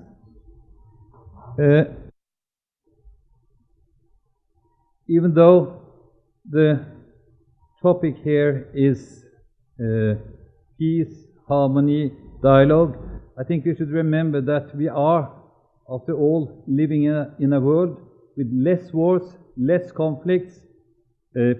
Fewer people are living below the defined poverty line. But, on the other hand, the inequalities in the world is increasing, and that is not sustainable. When preparing for this introduction from my side, I thought I would focus on Norwegian as a country who has been involved in several peace processes, as you know, especially in Sri Lanka, and that's been one of the 20 peace processes Norway has been involved in. But then I thought, after being inspired by yesterday's lecture, that I would do something quite otherwise. And that is to do with what really shocked Norway in the last couple of years. On July the 22nd, 2011, Norway was hit in a way, as you could call a small-scale 9/11. A bomb blast close to the Prime Minister's office killed 8 people and caused huge damages. The bomb was larger than the one you had at the Bank of Ceylon or in the Peta district 25 years ago. 1 hour later, the ruling party's youth camp was attacked. 69 young children and youth were killed cold-bloodedly, shot one by one within 2 hours. 77 people lost their lives and several were injured. All this was done by one who called himself an ethnic white Norwegian Christian, a man in his 30s. He was soon labeled a terrorist, and he had done this, in his own words, as a crusade against the influence and immigration in Europe of Muslims and Islamophobia. Just before doing these misdeeds, he had published on internet 1,500 pages justifying his actions in his, what I would call, weird virtual worlds, using and pasting from different obscure racist scholars. The hit was surprisingly to Norway. It was totally unbelievable. It was like getting science fictions down into our rooms when we saw it on televisions. Why am I repeating this tragedy, sad story? Because I think some of the responses we had in Norway to this action could be of mutual benefit in looking into and in discussing. What happened immediately? We raised some questions. First, we needed to know what happened. We saw on television that youths were killed. They tried to escape through swimming over a fjord. Someone died on their way. And how could this happen in a peaceful country like Norway? And why would this happen in what we saw as our peaceful society? And afterwards, we raised another question, which I think is even more important. How should we as a nation react to this misdeed? In the short term, the political parties united very strongly, saying that this is something we should be united against. The king and the prime minister met with the imams to ensure that this is nothing that is against Islam, Muslims in Norway. So this was a kind of a confidence building at the first week after the tragedy. And what I think is what's even more important is that the Norwegian people were mobilized. They were able to show their grief and their sorrow together under a banner of more hope, more love, and no cry for hatred, no cry for revenge, and no one raised the issue that we should reinforce death penalty in Norway for this misdeed. After a week, we had a huge parade in Oslo, the capital of Norway, where 100,000 people participated and 100,000 people in Norway, in Oslo, is 1/5 of the population in Oslo. And it was an ocean of roses. That was how the Norwegian society reacted to this misdeed. On the intermediate term, how should we react? Of course, all schools were mobilized, because we knew that the children saw what happened on television, and they should have, together with their teachers, a possibility to digest, to understand, to learn what actually happened, that this was the work of one man. On the longer term, it was a legal process, of course. The person had to stand trial, and it was an open process. He was able to try to defend himself, but that, of course, was no one understood it. No one understood what had happened. But we had a very legal process. We also established an independent commission coming up a year after with their recommendations. And we are using education and the classrooms to counter this kind of misunderstanding and hatred towards other religions. The conclusions and lessons learned as a society in Norway is that even though this was a one man's work, the question we raised is, why was this not detected? Why did we not know that someone was crazy enough to do this? Where were the safety net in the Norwegian society? This is something we have to work on through the schools. We did not focus on more control, more intelligence, more control of internet, but we were focusing on schools to have a more profound knowledge of different religions for all Norwegian children, and we had a campaign against bullying in schools. So no child in Norwegian schools should be left out to be able to sit in his room using his computer and to make this kind of a plan to do this kind of disaster. What we have said and worked on, it's not easy and it's not perfect in no way, is to safeguard the Norwegian open democratic society with more dialogue based on humanism. Istuti, Nandri, thank you.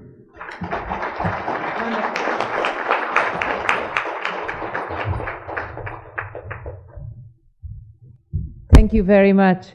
Before I give the floor to the last speaker of this session, first of all, I really would like to thank my colleagues being here and coming to Sri Lanka. I have to thank you, Most Venerable, that you invited me first, and I was given the chance to invite some ambassadors coming with me.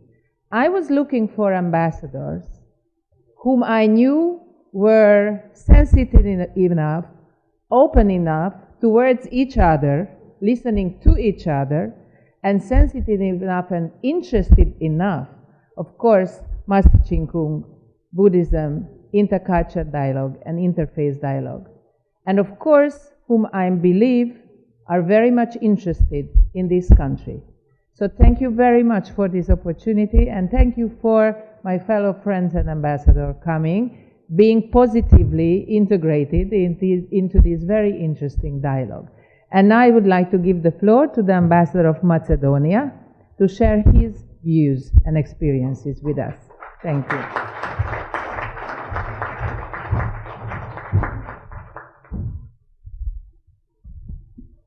Thank you very much, Madam President. Most Venerable Master Ching Kung, Venerables, Excellencies, dear colleagues, ladies and gentlemen, dear friends. It is a great honor and privilege to participate in the Interfaith Forum dedicated to overcoming crisis through education within the intercultural and interfaith peace dialogue, a topic of uttermost importance nowadays. I sincerely thank Venerable Master Ching Kung for the invitation and for his tireless efforts in building bridges of understanding between peoples through dialogue and education. If you allow me, I would approach the topic from three different angles: general, personal, religious, regional, and purely intimate, personal.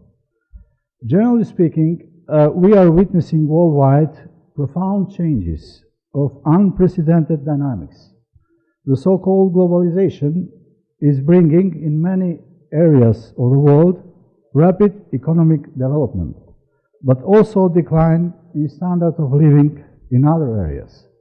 The immediate communication worldwide through internet and other modern means and technologies connects people and facilitates exchanges and development, but at the same time makes possible dissemination of ideologies of hatred and intolerance. Big-scale social transformations are going on with hundreds of millions of people moving from rural to urban areas. Whereas the quantity of goods and services in many domains is rising, the income differences are widening. The planet is being ruthlessly polluted and people are being exposed to a new, different environment. Moreover, all these profound changes happen within the lifespan of one generation, which result in an ideological and value system vacuum, since it's very difficult to acquire and establish real, long-lasting values when new generations are exposed to such rapid and, at the same time, profound changes. Hence, the importance of the traditional and long-lasting values the Venerable Master Ching Kung is insisting, which will bring and keep peace and understanding among people of different backgrounds and religions. Speaking from a personal religious regional point of view, I've been born Muslim in the Balkans, a disturbed region which produced the term Balkanization, meaning conflicts and divisions, which started at the beginning of the 20th century and ended with its conclusion. Unfortunately, and this is often the case, people emphasize the negative characteristic rather than positive ones. As an old saying goes, people are more fascinated with the turbulent ocean than with the calm waters. Very rarely, if never, you can hear someone speaking of the Balkans as the region where major religions and civilization meet, coexist and enrich each other. In the Balkans, and people tend to forget, because it was a long time ago when the region was not even considered as such and was not called Balkans, was born and flourished the ancient Greek civilization, which enriched the whole humanity. People ignore that while in the medieval age, in many areas of the world, religion divisions and different conflicts were taking place, the Balkans under the Ottoman Empire at its height were enjoying an unseen period of tolerance based on mutual respect, characteristic of the empire's tolerance towards people of the books, that is, towards Christians and Jews. It is in such tradition that I have been raised and educated in my hometown, Dibur, which is an example of peaceful coexistence between people of different ethnic and religious background, where everybody knows the language of the other, where everyone respects the tradition of the other. It is that tradition I would like to emphasize and keep in me, a tradition which enables me to understand and appreciate the Master's teaching on interfaith dialogue and the common values of different religions and beliefs. And finally, allow me to share with you, dear friends, my personal experience, intimately speaking. I met for the first time the Venerable Master Ching Kung and the wonderful people of Pure Land last May in Bangkok, where I was invited with other UNESCO ambassadors to a Buddhist gathering. In my age, I'm 55, man starts to ponder on the meaning of life. I consider myself lucky that mainly in this age I work in UNESCO and I met the Venerable Master, whom I have the opportunity to listen on several occasions since. I was lucky because although I like reading very much, I would not have enough time, according to a Chinese saying. Listening to a wise man for 2 hours is like reading 1,000 books.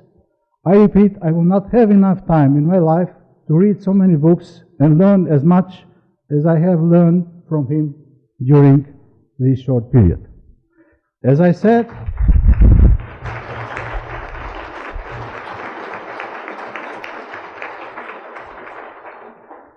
I'm fully aware of the complexity of the world today.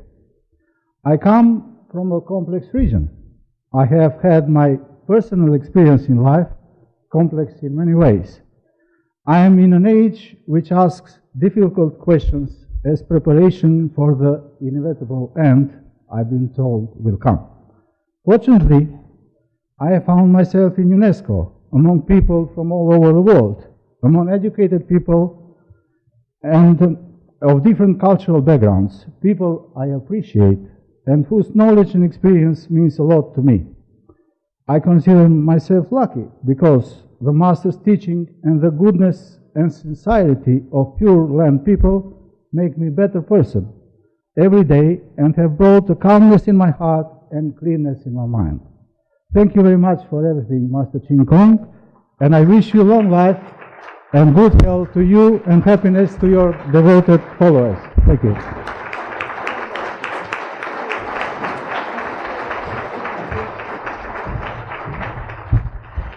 I just felt that the ambassador of Macedonia had to speak at the end of this panel, because of course we have prepared this trip and we have shared our experiences, the way we met Master Ching Kong and the way we met sometimes the first time Buddhism.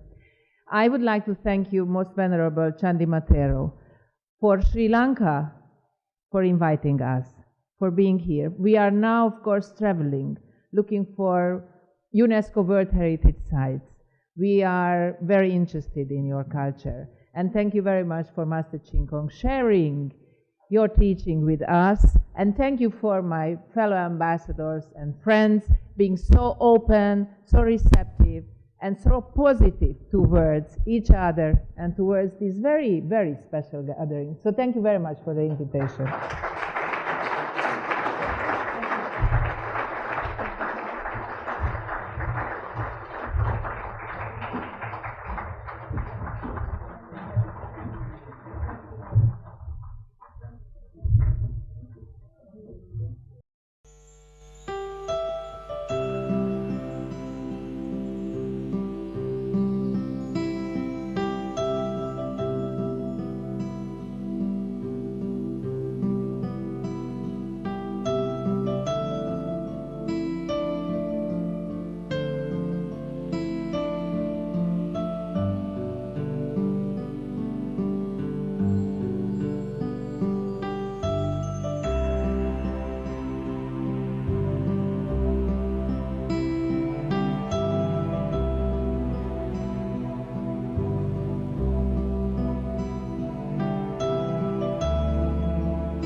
Okay, we're going to start the next session, and as some of the delegates are due to leave Sri Lanka this evening and they have to go to the airport and so on, therefore the next three presentations we will try to keep as short as possible. I would now like to invite Mr. Mohammed Hanif, Pure Land Learning College Association Incorporated in Australia. He will be making his presentation on connecting people, strengthening cohesion, promoting greater social trust, a Toowoomba initiative. And he will also take 3 or 4 minutes to give you a summary of the proceedings that had been taken place since yesterday.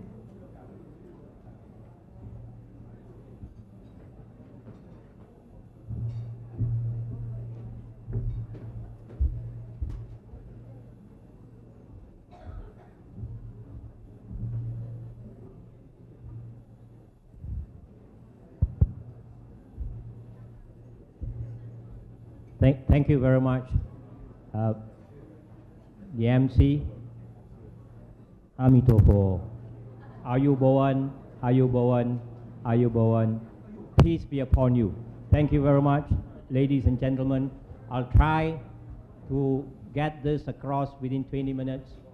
I know we are running out of time because there were a lot of expression of wanting to know this vision of making Toowoomba a model city. How do we take that? How do we make this journey?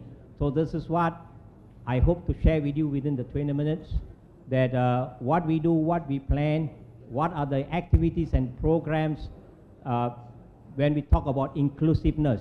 Now, this is only possible with the strong leadership that we have in Pure Land, and also this is possible of the cohesive team that we have. And I would like to take a couple of minutes, just a few minutes, to introduce the members of the team from the Toowoomba delegation. And if you look at them, they are very inclusive. A very quick one, that is, I have Tim Knox.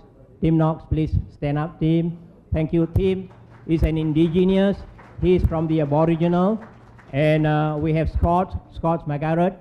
You heard about him. He was there. He's very much worked with the community, a police officer. And Roberto Garcia represents the Toowoomba Regional Council, where the mayor gave us the talk just now.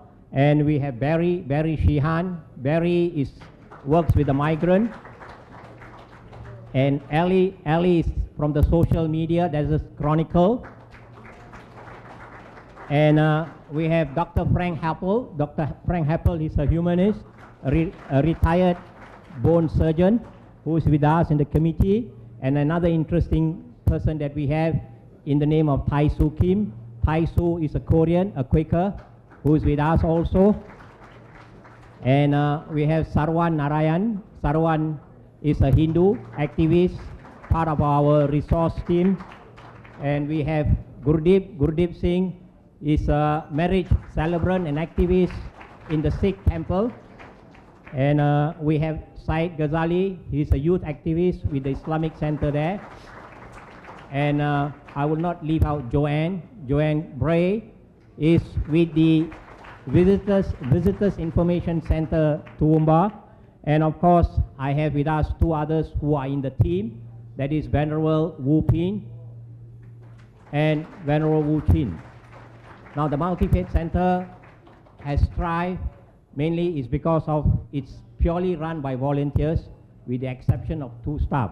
The volunteers that you have there, if you can give them a clap, they did a lot of work. Mia is there, woman. And we have Hazel. Hazel comes all the way from States just to volunteer, and she'll be going back in 2 days' time. And we have Sharina, who's manning the PowerPoint. We have Tina is there, and Lily, Yen, Popo, Lee, Regina, Luffy, Susan, and my staff. There's only one staff who's assisting me a lot, mailing. So these are just a little bit what I intend to do. Now I'm going to take you across this journey of, if you look at that, the reflection of making Toowoomba a model city of peace and harmony. Now the key word that we use is connecting people, strengthening cohesion, promoting greater social trust. Now how do we do that? Well, we know what this is, of course, needs no introduction. Master Cheng Kun, Venerable Master Cheng Kun. Yes, before that, I think just to share a little bit, it depends on how you see whether I come from a complex life or a simple life. Now, I'm Muhammad Hanif. I am a Muslim. My mother is a Chinese. My father is an Indian. My grandmother is a Catholic. And my teacher is Venerable Master Cheng Kun. So I don't know whether it's complex, you know. And I'm a Muslim, and I work with the Pure Land Learning College. I serve the Pure Land Learning College as a full-time staff. I'm most honored with that. Now what's the objective of this whole exercise of what we are trying to achieve is to strengthen social cohesion, as I say, to promote greater social trust through better appreciation of the diversity in faith and beliefs across the multicultural community, because Australia is very, very diverse. Though it's predominantly a Christian state, but then you have, if you look into the history of Australia, it's very, very diverse.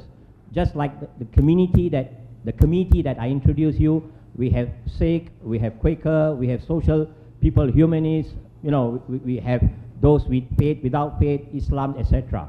So that's what I meant by diverse. Now, how do we hope to achieve that? Now, we hope to achieve by the three, we call it a very simple, humble initiative. That's training. Training is basically to build capacity.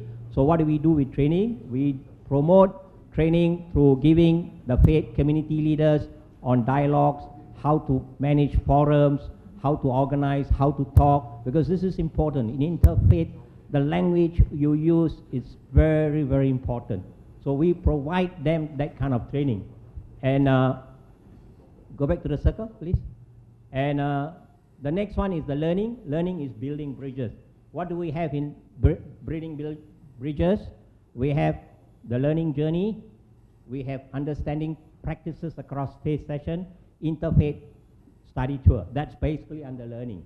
Then it goes to the circle of engagement. That is basically the objective of engagement is to deepen understanding. So what do we have? We have interfaith dialogues, because this is something that was mentioned. Keep on repeating the importance of dialogue against debate, the value of dialogues, what dialogues can bring about. We have the Goodwill Committee, we have the spirit of sharing through friendship dinner, we have the cultural and festival, community sharing, and community engagement. Now I will just flash with you some of the activities. Start out with training. As you can see, this is one of the training that we do. You look at the cross-section of the community that we have, which include youth. This is a training on building bridges across diversity, because as I say, it's a very diverse community in Australia. So when we have this, the next training that we have, we also conduct community interfaith dialogue workshop on how to engage, what is the dialogue, how to engage in the dialogue, how to promote dialogue. So we ran a couple of workshops on that. There's another one. This is the third workshop that we ran, and this is a representation of the community, the committee that you see, or rather the community that you see that attended this workshop. That's on training. Now on learning, what do we do? As I say, is to build bridges. You see here is an experience in a Sikh temple. So what we do is we organize visits. We bring the community leaders. We bring the young. Go to the Sikh temple to see a Sikh temple, to experience. And we here attending a Sikh wedding, and of course that's learn about the langar. What is the langar? The langar is a community kitchen. It's run by the community, by volunteers. So you see us here being served, and get them the taste, give them the comfort. This is the one way of breaking the barrier, one way of accepting each other. That's your way of serving, that's your way of eating. Next, then to the mosque. Of course, there's a lot of fear of, there's a lot of misconception that you cannot, if you're a non-Muslim, you cannot go to the mosque, which is not true.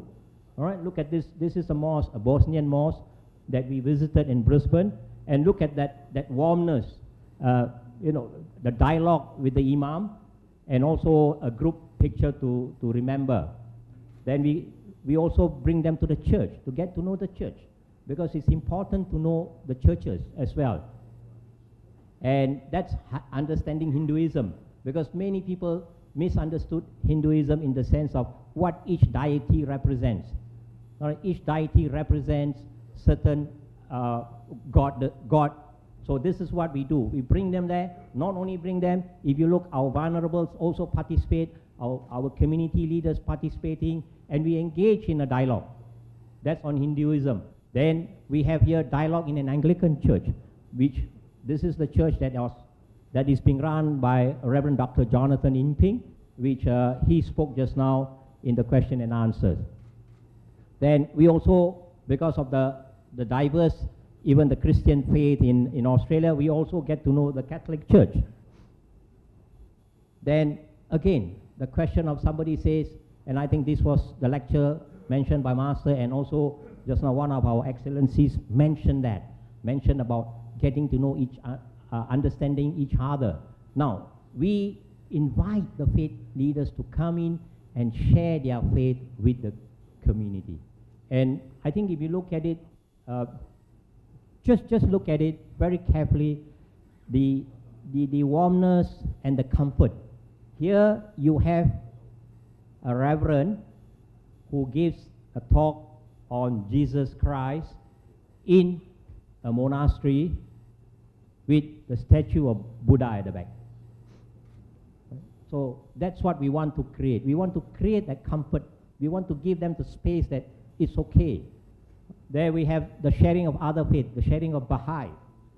This sharing session is done every Saturday, twice a month.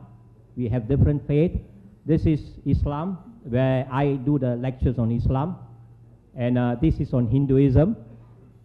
This our Father Brian is the Vicar General of the Catholic Diocese. This is on Buddhism. This is the interfaith study tour which our Master brought us. So we all went on a tour to get to know the Vatican, to understand more. And this is the group, and this is a picture of the Master with His Holiness the Pope. Now, next we go on to engagement. What about engagement? This is, we engage the word inclusiveness. We engage every aspect of the community. Everyone, from the government officers to the police officers to the mayor. Seen here is, flashback, seen here is our Executive Vice President, Venerable Wushin, with the mayor. You heard his introduction just now, the mayor who spoke. That's the mayor, Paul Antonio. And also we invite our councillors as well as our federal MP to be part of the talk. They come and give talks, they sort of inspire, get them involved. So it's a peace journey is a sort of a teamwork. You don't make a journey alone. All right? Everyone that you can include, everyone that you, if you go on the concept of inclusiveness, then you will work with everyone. Then this is Sophie Ryan. She is our youth ambassador. I think many of us were very impressed with her, but most unfortunate she could not make it today. And this is our interfaith dialogue circles. We do interfaith dialogue circles, and we get involved. We involve every aspect, every level, every class of the community to be part of it. We discuss on certain topics. That's some of those things that go, and this is the members of the Goodwill Committee. I think we are proud that we are the only one that we have started. And those that I mentioned were members of the Goodwill Committee, which has a cross-representation of both the faith community leaders and individuals. And this is a section of our forum. Forum is part of our engagement exercise. That's where we have, if you look at, we had this forum in University of Southern Queensland. And this is our Master delivering an address on religious education at the forum. And these are the faith leaders. Now, while we work with our own faith leaders, we also invite faith leaders from the region, so that let them come and share, let them interact. There's a lot of learning that you can learn from others. And this is part of the conversation. The mayor, as I say, all aspects. We get the commissioner of police coming down to sort of get to know us. Then this is the gathering again of the faith and community leaders. You see a representation of the Jewish, Muslims. And this is one big event that we had, One Humanity Manifest in Brisbane. And again, this is part of our community outreach. As I say, we balance our program as what it says here, intercultural and interfaith, so that you break the thing and not having many faith because people will be thinking you're trying to convert. So we balance it. It's just like food. Food is a connector that brings us together. So this is the Carnival of Flowers where we participated just recently on the 22nd of September. And that's the one, if you look of the people that who are comfortable to come together. And this is our language and cultural festival. We try to get ourselves involved in every aspect of the community activities. And these are segments of those programs that you see. And this is the goodwill exchange with the faith and community leaders. Every 3 months, we invite the community leaders to come up, share anything, any concern, anything that can help to strengthen the community, anything that we need to address. So this is the interaction with the faith leaders, and this is in dialogue with the faith and community leaders.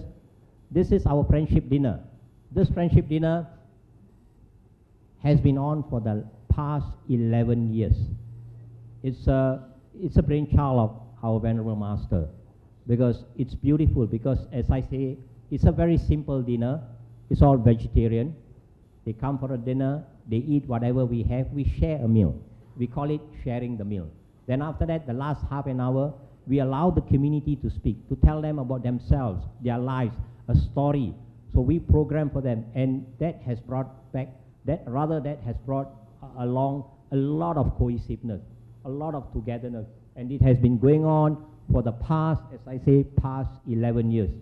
Every Saturday without fail. Then this is a sharing of festival and culture.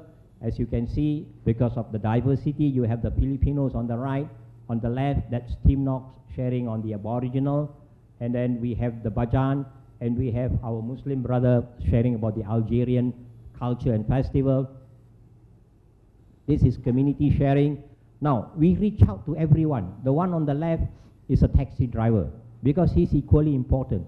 A taxi driver will be a very good ambassador to help you to sell your message.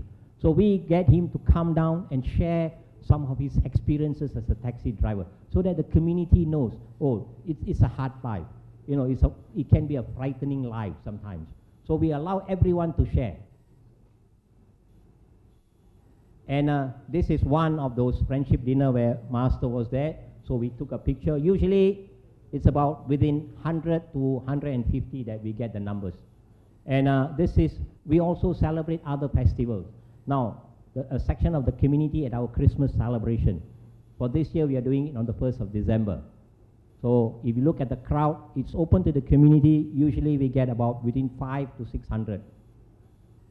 And we also, being part of the inclusive society, we celebrate Australia Day every year. So that's also, and it's part of the Buddhist teaching that, you know, you share a little of your wealth. I think this is something even with the Muslims, with the Hindus and others. So this is part of the Buddhist teaching to share.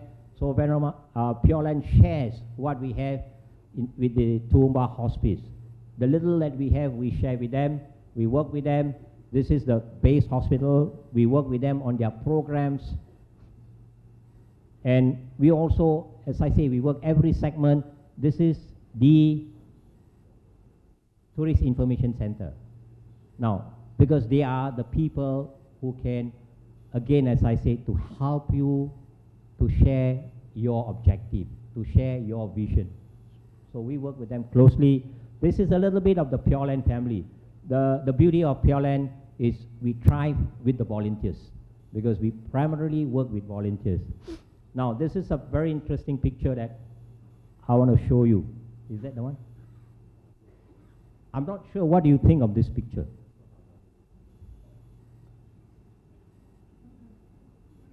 I'm not sure, because the perception, it's the big and the small. Sorry, not using the color from a white to a different color.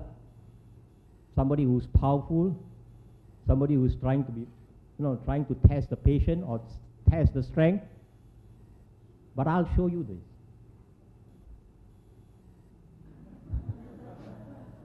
So what does this indicate? We can celebrate our differences, right? So it doesn't matter what we are, who we are. As Sophie Ryan says, as many of our delegates have mentioned, we can celebrate.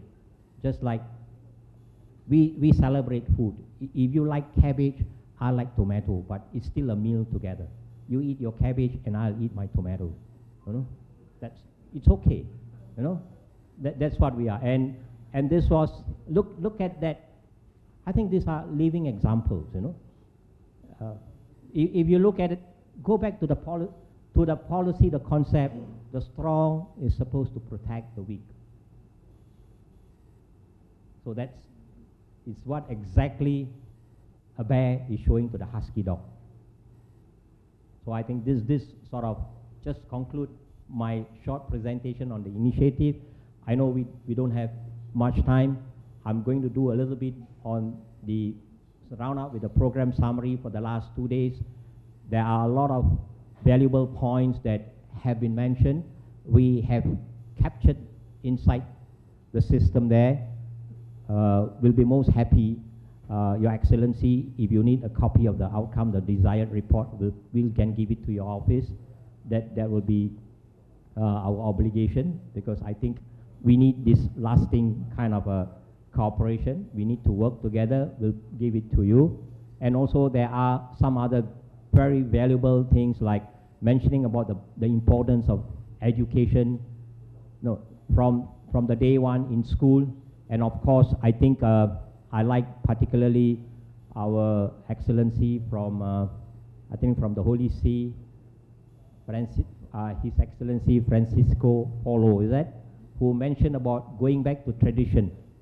I think that's correct, going back to tradition. So these are some of those valuable things that we have captured. So we'll look into it, we'll examine it.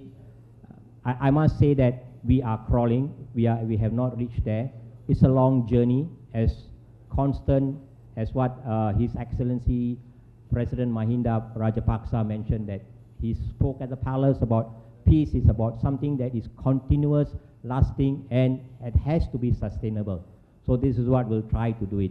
So with that, I like to end off my talk, and I thank you very much for giving me some of your time, and I hope that I go back richer, learning from you, listening to you, getting your feedbacks as much as. Please help us along the way. You have our email addresses. If you think there are things that we can do to improve ourselves, please help us, because we are not good. Because if we think we are good, we can never be better. So we are just trying, and we want you to be our friend and walk alongside us. Thank you very much. Amin Tofo. Thank you.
Thank you, Mr. Hanif.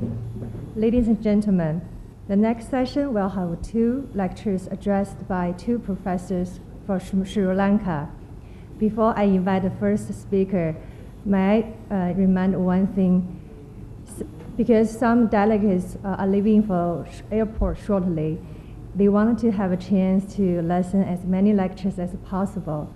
So we humbly request you, the rest of the speakers, to keep their presentation as short as possible. Now it is my pleasure to invite the first speaker, Professor Dr. Man Shukri, to address us Islamic religious and cultural approach for peace. Please welcome.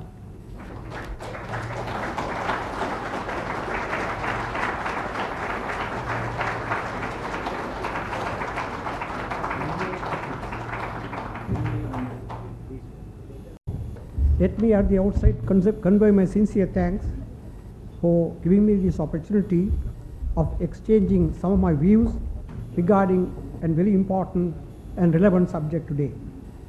This conference is being held at an important moment which calls for mutual understanding, tolerance and coexistence between religions. This important need is being felt today than ever before due to increasing ethnic conflicts, religious strifes, bloodshed and violence that are posing a serious challenge to the stable social order and security of human life. The time has come upon all of us who believe in the dignity of man and universal brotherhood of humanity, ethical and moral values that are common to all the major religions of the world, to engage in dialogue in order to make a sincere effort to discover the shared values and commonalities such as love and brotherhood, respect and tolerance, love and mercy, freedom and justice among religions. It is on the basis of these shared values that we can evolve a framework for peaceful coexistence. I wish to present Islamic perspective of peace and pluralism in a very summarized manner. Islam essentially means peace. The very word Islam itself is derived from the word silm, which means peace.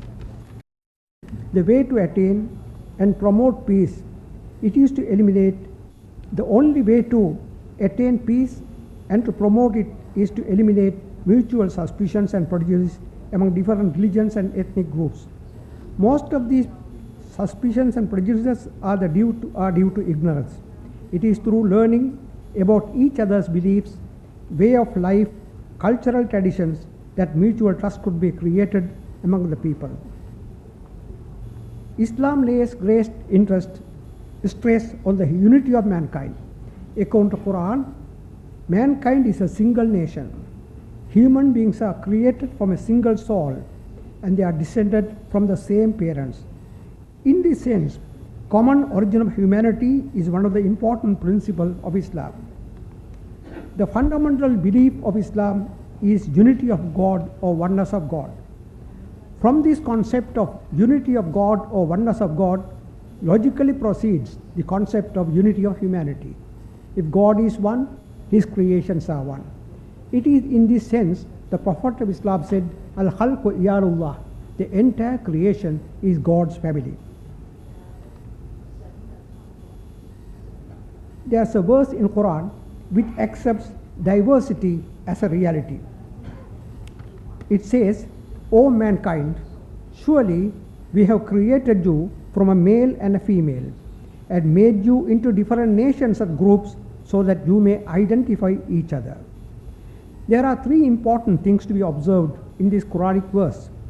First, this verse is not addressed to Muslims but to entire mankind. It says, O mankind. Second, the creation of humanity into distinct groups speaking different languages, having different colors, belonging to different ethnicities are the will of God. The main objective of this will is to identify each other, lita'arafu, so that you may understand and know each other. This reference was made in the morning also. As you enter a flower garden, you see different shapes of flowers, flowers of different smells and different colors. This diversity of the flowers in the garden adds light and luster and beauty to the garden. In the same way, humanity is enriched by the diversity of different people belonging to different ethnicities, cultural traditions, speaking different languages. It is in this diversity we have to seek unity. And for the promotion of peace and harmony, the recognition of diversity is absolutely essential. Islam in its long history had never attempted to obliterate the identities and individualities of the people and cast them into one single mold. It at all times recognized these diversities that enriched Islamic culture and civilization. And Islam is a religion that speaks about tolerance and understanding. When Prophet migrated from Mecca to Medina, in Medina he encountered a society, so-called pluralistic society. In the society of Medina, there were Arabs, there were Jews, and there were other tribes. And Prophet, in order to bring reconciliation, or rather to ensure the understanding between the various ethnic groups and religious groups, signed a pact with all these people, ensuring their basic rights and freedom. In fact, Jews were recognized by this charter, so-called Charter of Medina, as an autonomous community in Medina. In the same way, a few years after the signing of this pact, the Christians from Najran, a neighboring territory of Medina, came to meet the Prophet in order to find out their status in the emerging Muslim state. With them, Prophet signed an agreement which ensured it follows as follows. To the Christians from Najran, the security of God and the pledge of his Prophet are extended for their lives, religion and property. To the present as well as the absent, there shall be no interference in their faith and observance of religious practices, no any change in their rights or privileges. No bishop shall be removed from his position, no any monks from his monastery. They shall continue to enjoy their rights. No image or cross shall be destroyed, and they shall not be oppressed. This was the charter given by the Prophet to the Christians of Najran. And in the history of Islam, there are many instances in which non-Muslims have been enjoying equal rights along with the Muslims, and Islam has been very, very tolerant towards others. Islam is against oppression or any form of unjust wars. Though today Islam is being identified as a religion of violence and bloodshed, Islam is essentially peace. According to a Quranic verse which says, La ikrah fid din, there is no compulsion in religion, says the Quran. Quran speaks about the establishment of justice as a great virtue. Tolerance is absolutely essential for achieving peace. Religious tolerance is not achieved by reducing all religions to one denomination or by explaining away their differences in beliefs and practices as accidents of historical development. Tolerance in respect of religions involves the capacity to confess the differences and diversities as real, basic and fundamental, and then to make sincere efforts to rise above these differences, identifying the shared values and commonalities. Islam and other religions like Buddhism, Christianity and Hinduism share some common values that could form the strong basis for dialogue between religions. Generally speaking, compassion and mercy, love and kindness to humanity, patience and forgiveness, charity and generosity are some of the important values shared by all these religions. The Prophet of Islam is reported to have said as follows: have mercy on those who are on the earth, and Allah who is on the heaven will have mercy on you. Compassion and mercy is central to Christianity. In the same way, compassion and mercy are central to Buddhism. Buddhism places much emphasis on metta, kindness, karuna, compassion, mudita, sympathetic joy, and upeka, equanimity, as a means of avoiding resentment. According to Buddha, love and compassion will be generated only in the mind which is free from anger and hatred. It is anger and hatred that leads to tension and conflict. Dhammapada stresses to keep the mind free from hatred. Dhammapada says, he abused me, he struck me, he robbed me, and in those who harbor such thoughts, hatred will never cease. He abused me, he struck me, he robbed me. In those who does not harbor such thought, hatred will cease. This was the teaching of the Buddha. Quran invites us to be the believers to respond to an evil act with something better, and enmity with love. Quran says, no can goodness and evil could be equal. Repel what is better, and then will he between whom and the hot hatred become as it were friends. And no one will be granted such goodness except those who exercise patience and self-restraint.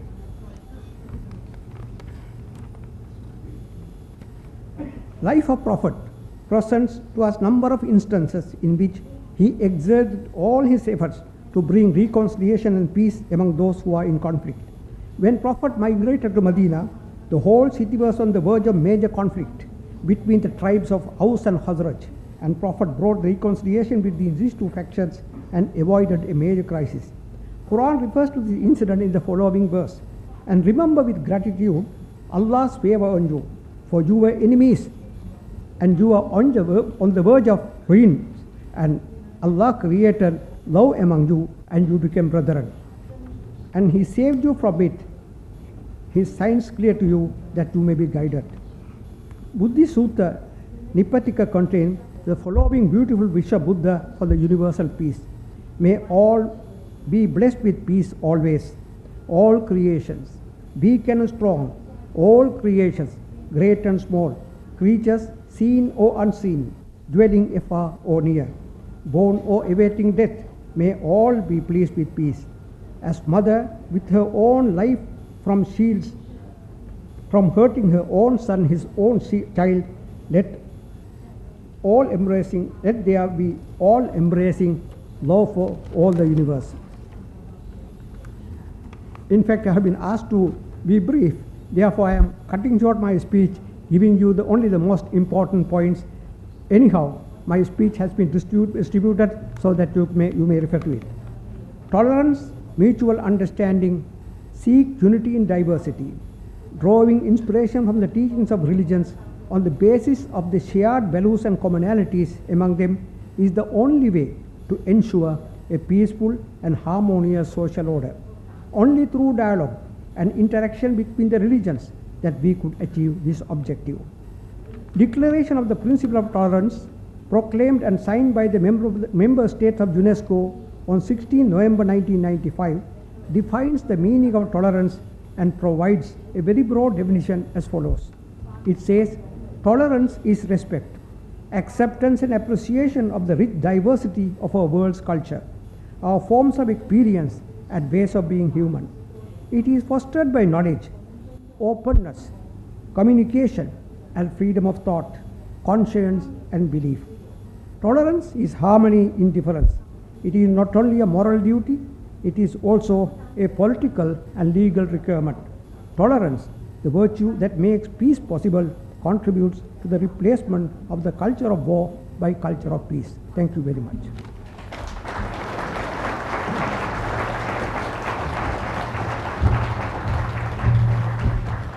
Thank you very much, Professor M.N. Shukri. The next presentation is Christian Religious and a Cultural Approach for Peace. May I call upon Reverend Reid Shelton Fernando to address us.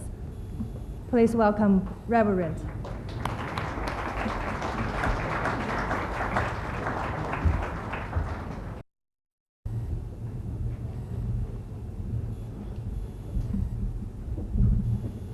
Venerable Master Chin Kun, other venerables, Reverend from the Mahasangha, mighty priests, and the general members, ambassadors from UNESCO.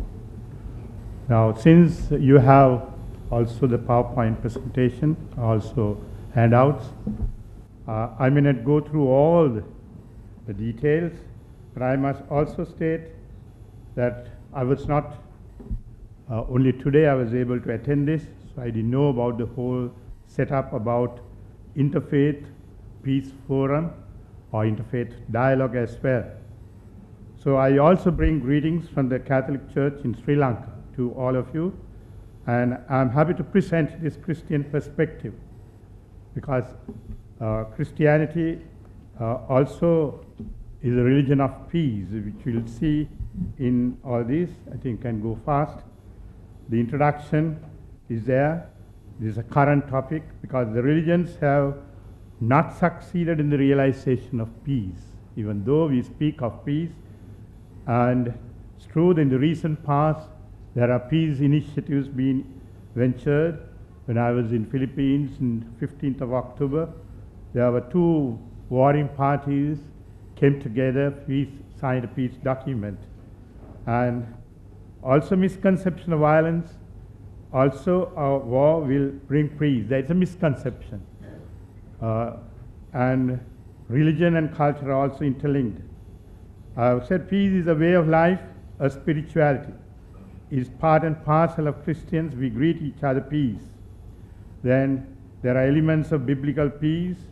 The key word is shalom. It is wholeness, well-being, soundness, and prosperity. It's a gift from God, who is God of peace, righteousness. In the Old Testament, the key event is the deliverance from bondage and slavery. The story of Exodus, where people were suffering from the hands of Pharaoh, they shouted to their God, please do help us. Then the plea of suffering people, and then Exodus chapter 3, God responds, not to the people, but to elect a person, Moses was given the leadership, and it culminates in the covenant. In the New Testament, the peace is a greeting. It's the absence of strife among individuals and nations. Peace creates community and fellowship. The preaching of Jesus, we have several instances. Glory to God in the highest and earth, when Jesus was born in Bethlehem. Peace I leave with you, my peace I give to you. I do not give to you as the world gives. Blessed are the peacemakers, the Sermon on the Mount, for they will be called children of God. Then we have the preaching of Jesus, the Sermon on the Mount again, whole life of Jesus Christ through his preaching and life-giving. And Matthew chapter 5, 38 to 43, there are three instances: turning the other cheek. When you slap a person, turn the other. And it's not easy to understand that, because if you turn the other side, either you use the left hand or the back of the hand, which is the person who gave the slap is being challenged. The returning the inner garment, there's a tradition in Judea, they borrow garments from each other. Then they have to return it on the same day. When that person didn't return it, they go before the magistrate. When this person who borrowed the garment was there, he was charged. Then what he did was, he gave the inner garment back to not only the borrowed garment, but also the inner garment as well. And the third one was the military. Military people were carrying arms from one center to another.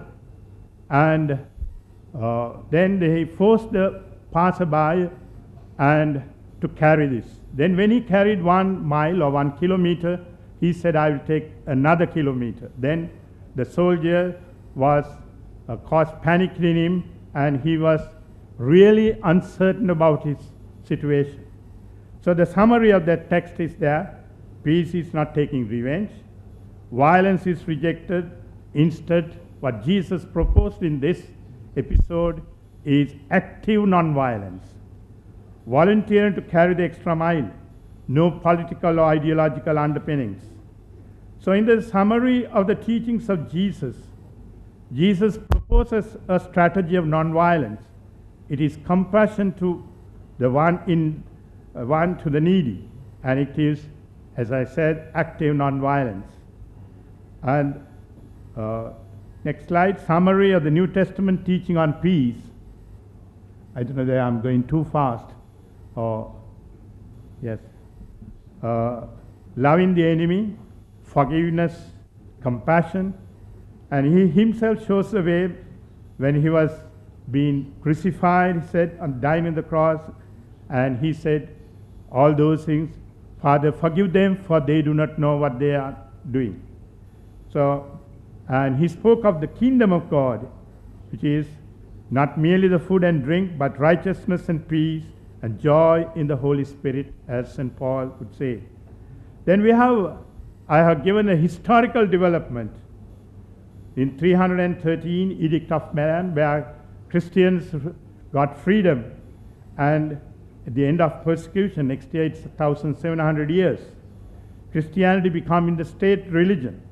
The impact of freedom began to wane, its impact, because Christianity was declared state religion. Then they began to persecute others as well.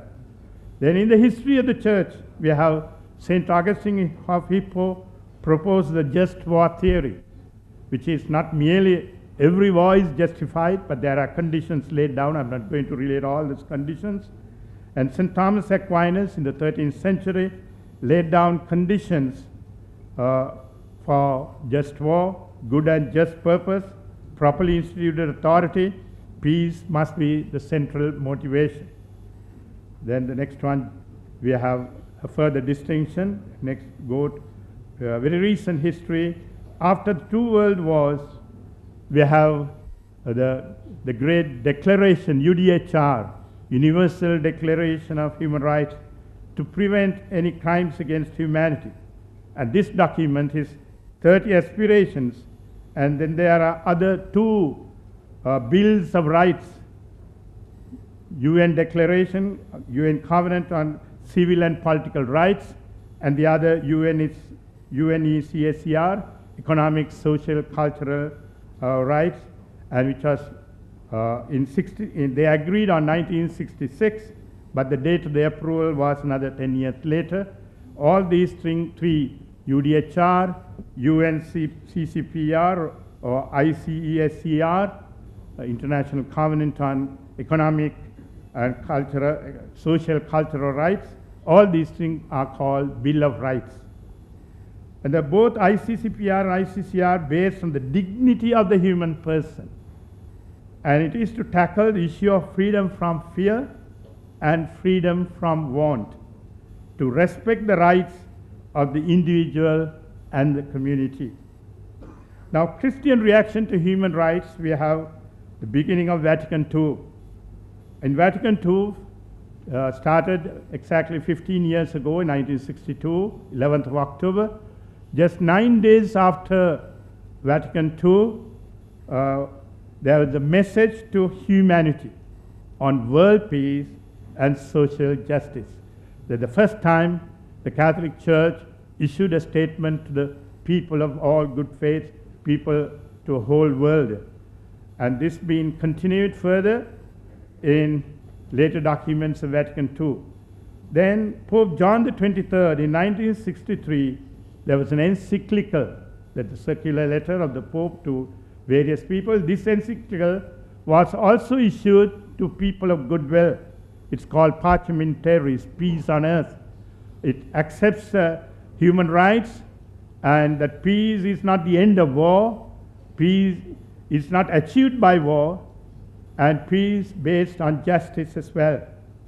In Vatican II, there were 16 documents, and the last document is called Church in the Modern World. It's termed as Gaudium et Spes. There's a special chapter, chapter 5, Fostering of Peace and the Promotion of the Community of Nations, and speaks of nature of peace, avoidance of war, including the savagery of war, total war, arms race, international actions. Now, since you have the document, you can go through the internet as well. Then the Church in the Modern World, section 2, building up the international community, causes and cures, international organizations, cooperation in economic affairs, duty of Christians to support an effective presence of the Catholic Church. Then immediately after Vatican II, just 18 months after the Pope Paul VI, he issued an encyclical called The Development of the People. He actually defined the Christian definition of development. Development is not mere economic development. Development is the good of the whole person, whole man or whole person, and of every person. It's not merely a limited group, but everyone has to be developed. And at the end of that, he stated, development is the new name for peace. So the Christian teaching on peace could be summarized, the last two slides. Peace is linked to justice, especially social justice, which includes all the nuances of justice. Justice today is traditionally defined as commutative justice, distributive justice, legal justice, social justice. But now, in the recent past, it has come to economic justice, it has come to climate justice, environmental justice, it has come to retributive justice, and it is also as restorative justice. In Sri Lanka, when we speak of reconciliation, this has to come, the restorative justice. So everybody has to be involved in this, realizing justice for all. So when we speak of justice today in Sri Lanka, we also have the present LLRC document issued last year, 16th of December, tabled in Parliament. And the recommendations, 285 recommendations in Chapter 9 is very important. And probably in the budget to come this week, probably the monies are set apart and the government has an action plan for that. We hope things will be regularized for the people, all peoples, not only for the majority, but also for the minority as well. So the peace is not merely the end of war. Peace has to develop justice, human rights for each and every person of the country. Peace is not something negative. Peace is not denial or destruction of life, but life-giving and promotes life. It is environmental friendly.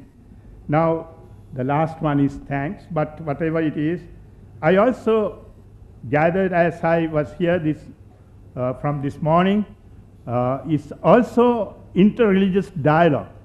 Dialogue often is a language spoken by the not by the majority, but by the minority. The majority people, whether we are Christians in a majority country, Christian majority, they hardly speak of dialogue. But of course, Paul VI, in 1964, immediately after his becoming Pope, he wrote an encyclical on dialogue. And this dialogue, later the church developed as dialogue of life, dialogue of action, dialogue of experts, and dialogue of sharing religious experiences. Dialogue of life is a common thing that we can do in people working together in various institutions, people meeting, and we had enough experiences today sharing about dialogue of life. Dialogue of action comes in when it's a social issue, when it's violation of injustices, the various injustices do happen in society. When all religions come together and act, that's dialogue of action. Then dialogue of experts, it's limited to people who are knowledgeable about their own religion. And also there is the fourth aspect of dialogue of sharing experiences. The experiences of prayer in all religions, commonalities can come together. Dialogue also is a conversation. It is a conversation to dispel myths also among people. Now, in this presentation of dialogue in our country, we have various myths and misbeliefs. We also go back in history and call answers against Christians. We also need to dispel that kind of myth today. We are not responsible for what the colonials did. We find sometimes people harp on those elements to attack, to instill fear among the religious groups. There may be certain fundamentalist groups who go beyond some of these elements. We need to dialogue with the fundamentalists as well. So that's an openness that we need to create. Maybe fundamentalists with their approaches, whether Christian fundamentalists or fundamentalists in other religions, need to have dialogue with them to understand them so that they also may understand the various religious groups. I hope, thank you, I conclude this, and thank you very much for giving me this opportunity. Thank you very much.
Well, that concludes the presentations of this intellectual, intercultural and interfaith peace dialogue. I have one polite request to make. You will find an evaluation sheet on the table. Would appreciate very much if you would please complete that and leave on the table before you leave the hall. I have now pleasure in inviting Venerable Wu Xin for a word of thanks.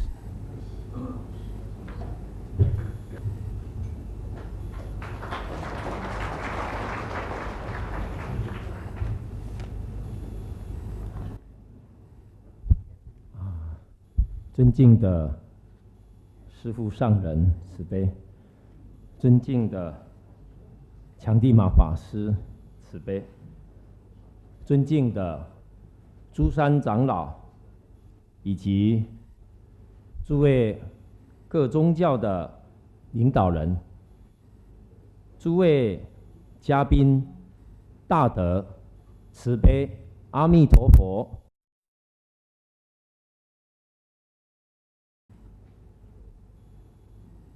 悟行，今天仅代表澳洲净宗学院，感谢大家对这一次的论坛的支持以及参与。